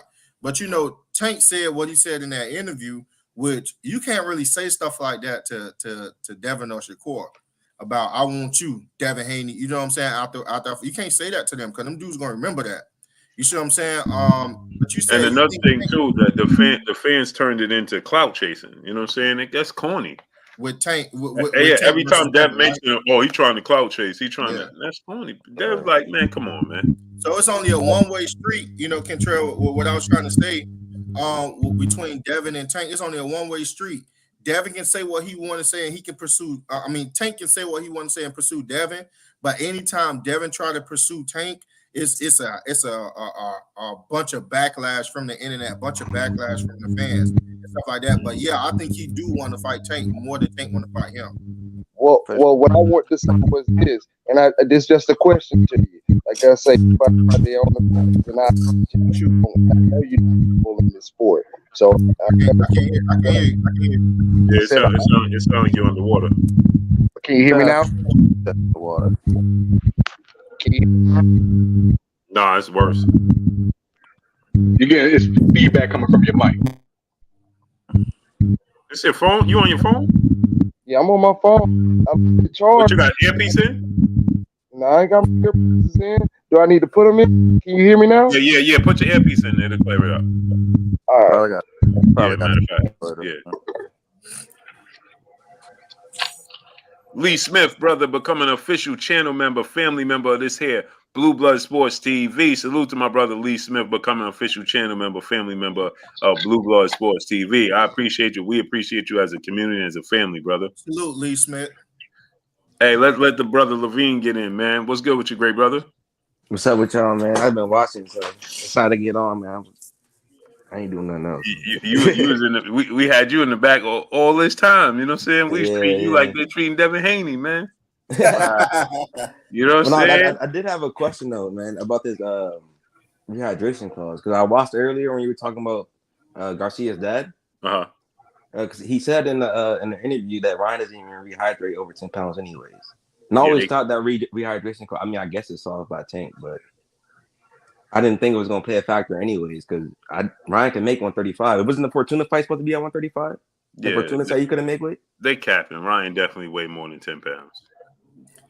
I mean, most fighters come up way over 10 pounds. And to be that big and that young, ain't no way. The headphones dead?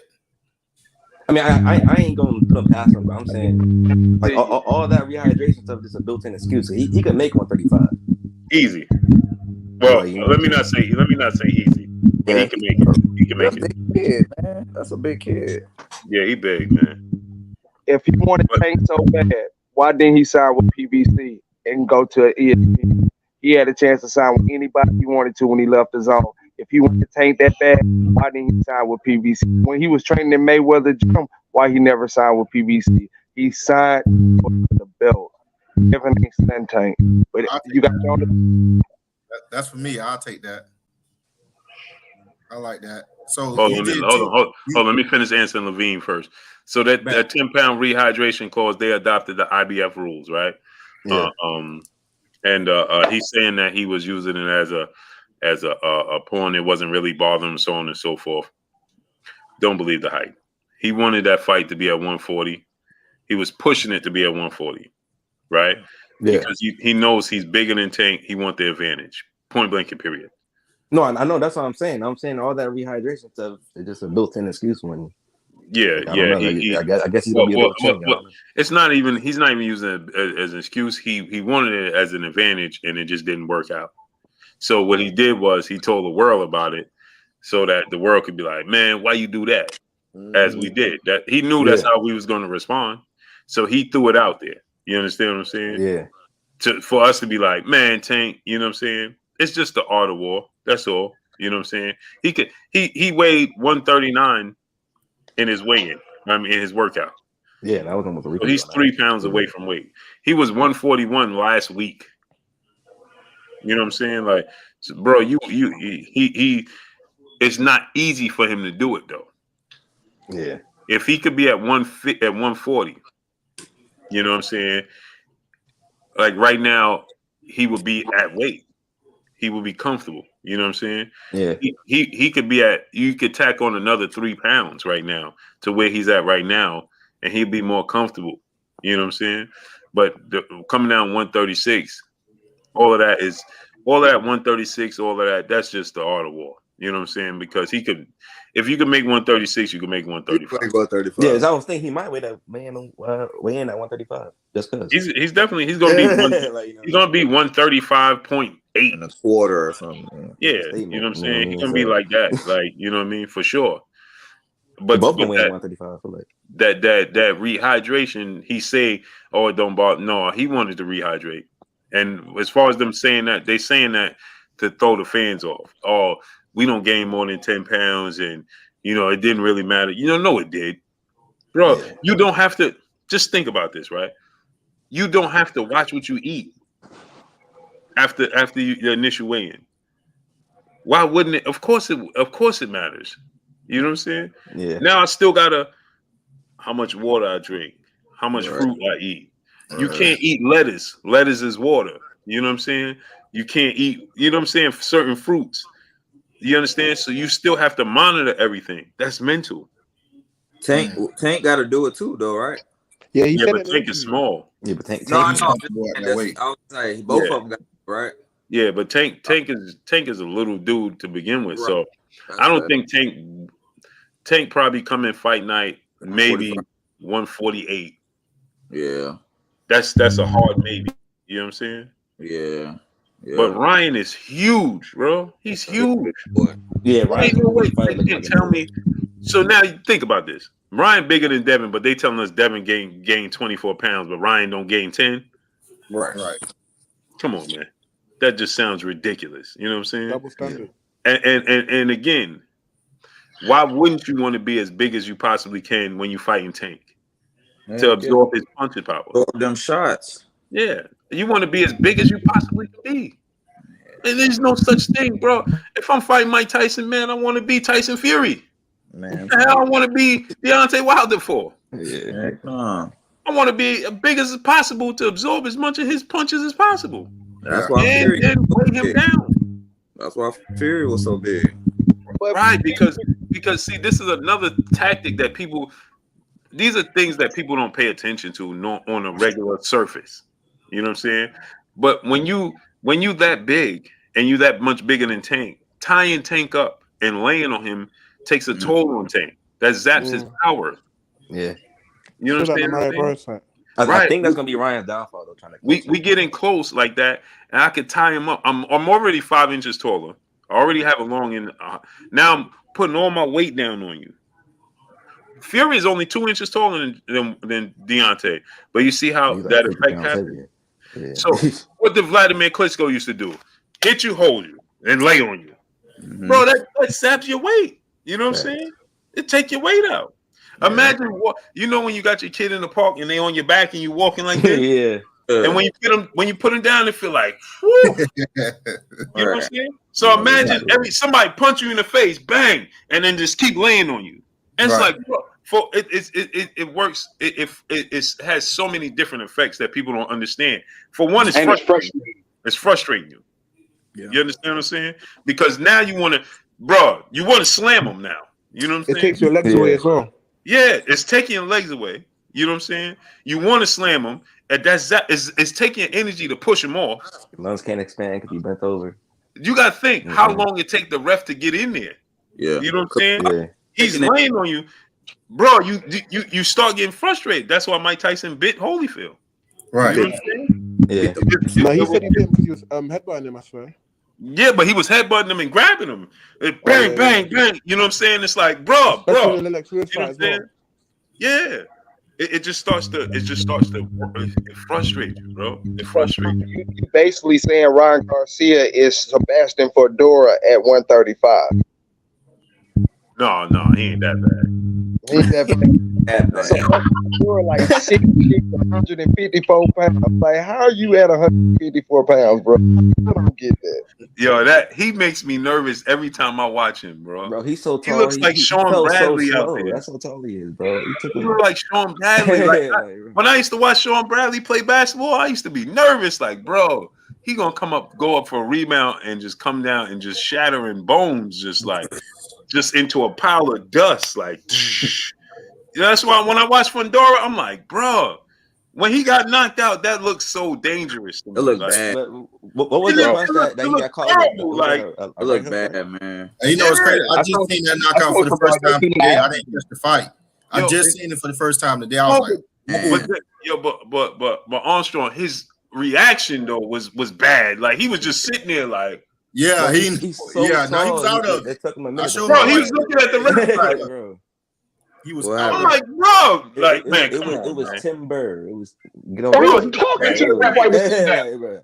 It took him 37 seconds to fall, bro. Bro, yeah, it just looked all bad. Like, even when Ryan got dropped by Luke Campbell, he dropped in slow motion. Like, right when Ryan got dropped by Luke Campbell, he dropped in slow motion, just like, right. It just looks all bad, bro. When Wilder knocked Fury down and Fury knocked Wilder down, look how long it take them to fall. Like, it do. Right? It's like, bro, it's like it was a good 3 seconds. When Wilder hit Fury, boom, and his body ricocheted like that. Bro, he seemed like he was ricocheting for 5 seconds, just standing there, just like, you could have easily threw 1, 2, 3 before you fell again. Like, bro, when you gonna fall, bro? He was probably on the way down. He was standing there ricocheting so long, bro. It's like Mendoza landed 2 punches on his way down. He already started waking up, like, bro, it just be wild, bro. Yeah, look when Ryan got hit by Luke Campbell, bro. He was halfway awake before he fell, bro.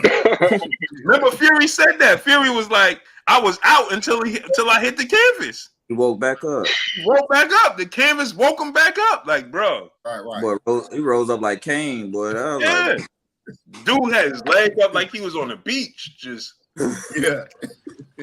Bro, who does that? Like, the ref should have like waved it off. Nah. Waved it off, but he said he wanted to give him the benefit of the doubt. Yeah, he said he wanted to give him the benefit of the doubt because he was a champion. Right. But bro, that's what I'm saying. Like, so you can't. There's no way you Ryan go like that works for casual people that don't know boxing and just don't know. You don't even have to just know being the art. You understand what I'm saying, bro? There's no way. You teach everything you teach is to have an advantage. So why would I teach you to be on an even keel? If I'm bigger than you, I want to be much bigger than you. Yeah, I agree. I'm just saying that rehydration stuff, man. Like, why even? No, he just it's all just a built-in excuse when you lose. Because I guess since you lost all this weight, it makes you chinny or whatever. What happened is he knew we had the right reaction because initially everybody's like, well, you ain't do that to Mario Barrios. What you doing that for? Right. True. No, but it's true though. He didn't do that to Mario Barrios. It's true. No, but then Tank told us. He said, "Man, I did it to him because he was playing this game instead of just coming to 35." Right. Yeah, we know Ryan can make the weight. Yeah, he's like, bro, I'm telling the dude to come to 35. He's sitting there telling me he can't. 1 pound, bro. I'm putting it. All right, now you want to play this game? We doing a rehydration clause now. They're gonna come in at 135 anyway. Yeah, exactly. I still anyway going to weigh in at 135. So like, you know what I'm saying? Think about it. I'd have said, hey, I'm coming at 135. Pay the penalty. That's not even a full pound. If he come in at 135.6 or 0.8, like he gonna do the fight anyway, right? Pay what fine? That's not even a pound. So imagine if the fine is 100,000 a pound. That's not a pound. So what am I paying? Right. You know what I'm saying? So and there's no belt. I ain't losing no belt. What am I losing? Exactly. And Ryan got the bread. I mean, they did that whole workout in his man's backyard. That looked crazy. Like what? Now that view was crazy. That's his man's backyard, bro. They did. Just think, they actually went there and set up in his man's backyard. That's like, yo, listen, man. Blue gonna do his workout at Armstrong's backyard. Like, what? Bro, they had the walkway set up with the things like Christmas. You know what I'm saying? Free food. It's party. Free food, banners everywhere. Because I'm like, bro, I hit my man up because I wasn't there, obviously. So I hit my man up. I'm like, I know I'm not tripping. I done been a billion workouts. I called my man who was there, KO artist. I say, yo, KO, man, where the hell y'all at? he said, bro, we in Ryan's man's backyard. Literally. His man's backyard. Man. I'm like, what? Because Ryan don't want people to know where he live. But I'm like, bro, that's hilarious. Imagine dude's house that is like, What you doing today? I'm hosting a boxing workout, bro. I got 30 media members here. Yeah, like, bro, he look like T.O. training in his driveway. Like, right. Like a quinceañera or something, bro. I was like, what? Look how big the house was. Ryan got it. So I know what y'all saying. He not taking the sport serious. So y'all right. All of y'all are absolutely. He not taking the sport serious. Right. I think he's taking this fight serious. I don't know about the sport. Yeah. I don't know about the sport, but this fight he's taking serious. Right. Yeah, I agree. He want Tank. He want Tank. Bro, you know what that would do for his brand? Oh yeah. Yeah, man, that's it. He's everything he think he is. Yeah, For his brand, bro. Imagine he knock out Tank and then he do a TikTok. It's gonna have 15 million views. That's Even it. if it's a close fight, that benefits his brand. 15 million. That's the first day, Bro, you know what he did? This is the punch I knocked out Tank with. Bang! It's gonna be on Gatorade commercials. It's gonna be on TikTok. It's gonna be due to Ryan.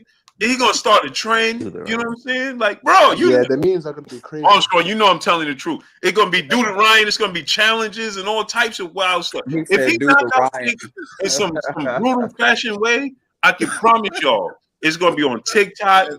My kids is gonna be doing the challenge. Like, bro, y'all gotta start mounting Tank out here. It's gonna be little cutouts of his body, like we don't mock Tank out here. The memes are gonna be, you know, the Jake Paul memes. Like, yeah, you know how they have McGregor and what's his name? Yeah, when McGregor the basketball player laying had down. a dog. Remember they had a dog.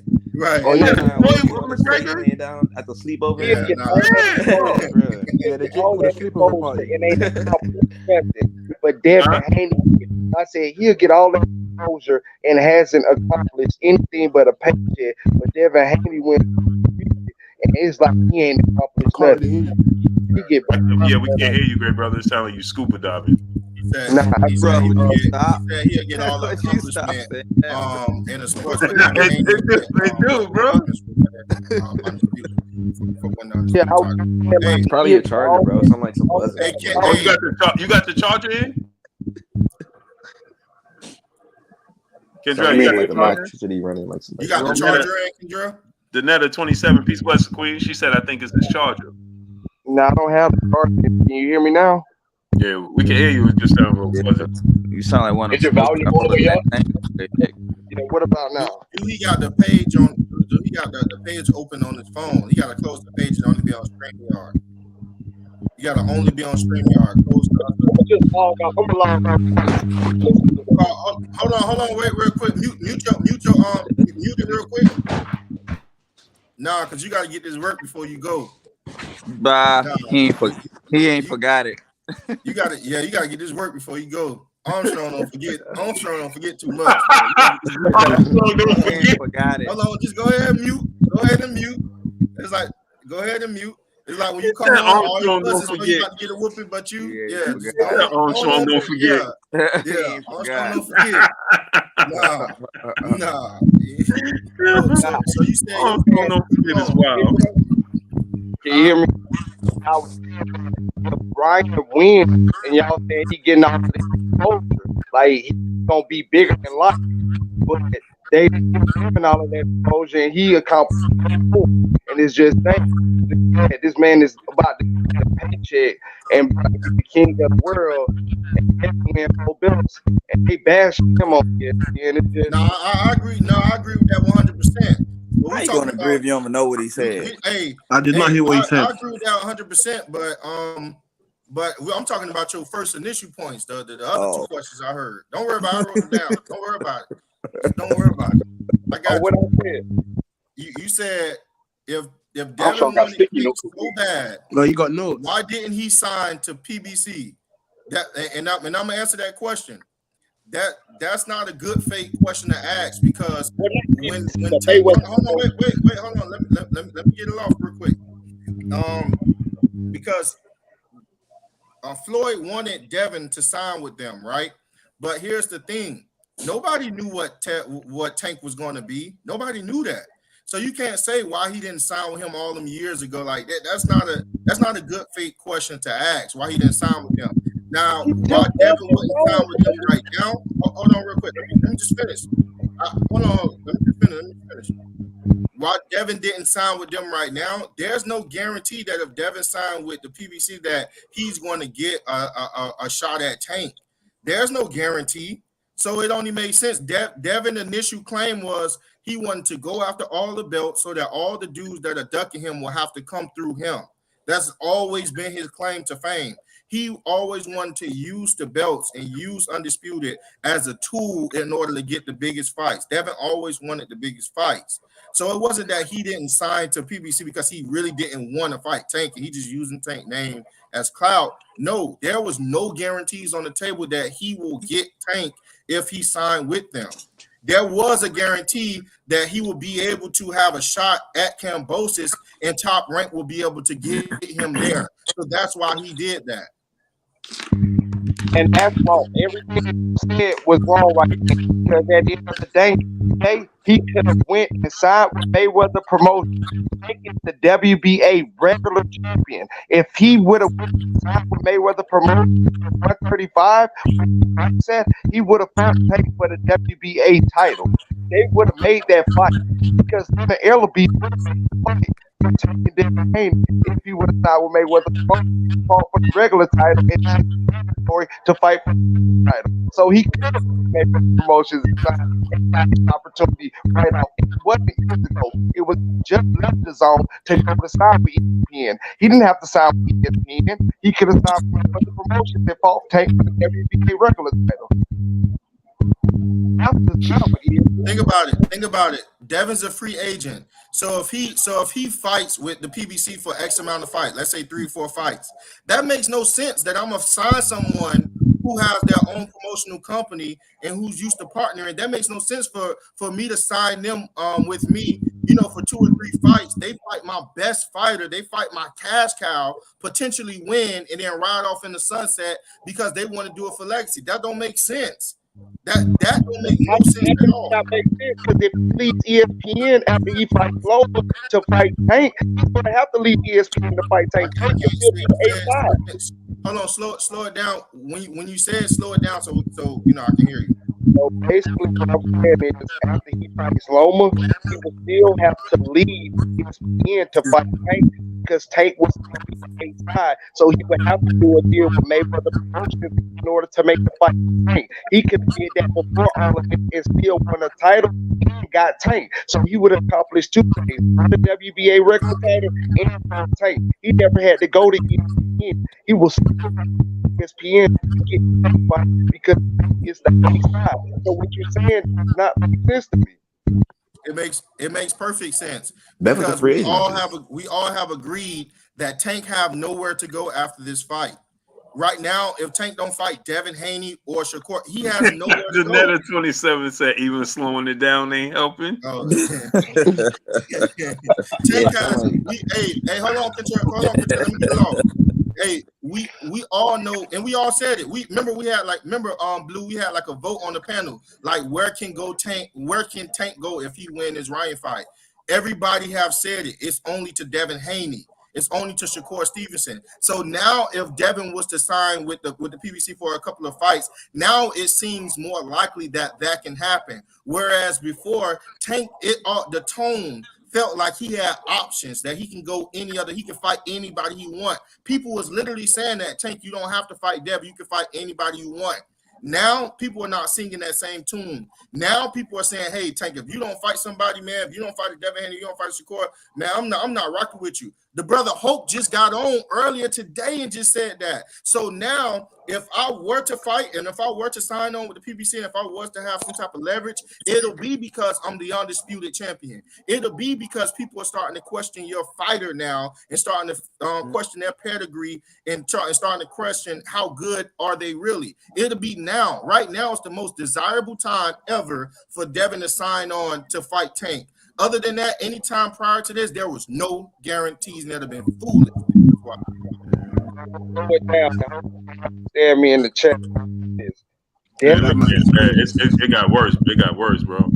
What about now? The same. Oh man, I'm about to go to sleep, y'all. Yeah, I'm about to get off too. But no, we can't hear you. We tried to get in the mall, Kendra. All right, yo. Let's get out of here, people. Yeah, man. It's All right, 3 peace a.m., out, man. fellas. 3 a.m. Oh, yeah, Hey, it's Blue. late over there. Yeah, Hey, yeah. Blue, I gotta get in contact with you. I want to see you some. I want to see you some photos. I All got right, something for you, man. you on Instagram? You on Instagram? Yeah. You want Hit me to me reach out to you on Instagram? Yeah. Hit me up. All right, bet I will. All right, say less. Just tomorrow, man. Peace, All right, y'all. fellas, peace out. Peace. All right, Blue. Hey, I wanted to do the watch party too for the Joe Joyce fight. Oh yeah. And I got this new service my wife got. Man, I couldn't watch the fight none, man. I had to rewatch it, man. So what we gonna do for Tank and Ryan? Oh Because no, I'm about to have them come. I can't do this. Ain't no by way. the time Tank and Ryan get there. Yeah, for sure. They need to come tomorrow. I'm not trying to hear that. Hey, Blue, like we were saying in the chat, you know, if we're gonna have, you know, the boys up there, if it's gonna be, you know, if we're gonna have that type of environment, we're gonna need to be able to mute everyone. You know what I'm saying? Because you know, I could do it myself. I just don't do it while we're doing it here. Right. That'll be good because we'll be able to speak in between the rounds. You know what I'm saying? When I like that. We got to get Kendrell a new phone, man. Yeah, hey, Kendrell, hit me with your information. I'm about to send you a new jack tomorrow. Word. Yeah. So if we do it like that, I mean, when we're gonna come on? We're gonna come on like we're gonna come on. We're gonna come on the third fight, the fight before the co-main. We're gonna be up here. You know, the boys are back in town. You know what I'm saying? When you send that link out, everybody gonna fight to get up. Yeah, the fight before the co-main event we be on. Okay. So whoever that is, and we'll do the three fights. We'll do that fight, the co-main event, and then the main event. All right, bet. And then we talk about what we seen afterwards, and then we out. So we're gonna be on there for a smooth 4 hours. Red cupping, sweating. You think 4 hours really? Man, shoot. We're gonna be we've been on 3.5 right now. Yeah, that's what I'm saying. You saying 4 hours, man? Shoot, man. Well, because we starting per fight, so you know what I'm saying, it's a little different. Right. Nah, I think that's gonna be fun, man. Now watch every channel start to copy it afterwards. Oh, for sure. Nobody do that. I don't see nobody do that. For sure. You know I set the trends. Right. So but that's gonna be fun. It's gonna be super fun. Red cup and chilling. Yeah, it's gonna be I'm gonna have to say keep it clean at least 100 times. All right, bet. At least 100 times I'm saying keep it clean. At least. What'd you say? I might say something. Y'all gonna be like, keep it clean, Blue, keep it clean. hey, you know, them boys gonna go to slur. Well, no, what you said they gonna say? No, hold on. I got something to say. They gonna be unmuting themselves, bro. You know what I'm saying? Oh, we're gonna have a good old time, bro. They gonna say I got something to say. Hey, we're gonna have a good time, bro. Word, like we watching it in a barbershop. I was just telling the wife today, I'm like, man, you gotta fix my internet. Ain't no way. Yeah, that's gonna be crazy. I'm glad it happened today with the Joe Joyce fight, opposed to me not knowing that happens. Yeah, I'd have been tight. But yeah, let's get out of here, bro. Yeah. All right, bet. All right, Blue. Yeah, hit me on the gram. I will. Hit me on the gram, then I'll send you my number on the gram. Bet. All right, Blue. All right. Salute. Yeah.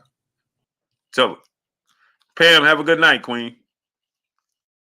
Y'all already know what it is. It's your boy, Blue Blood Sports TV. Hate, like, comment, and subscribe. You haven't subscribed, hit the subscribe button, hit the like button, hit the bell icon to get all the new notifications. Follow me on Instagram at Blue Blood Sports TV, all one word. Y'all already know what it is. Shout out to the entire LDBC. Shout out to Black Media Row. Make sure you like and share these videos. That's all I got for y'all. Peace.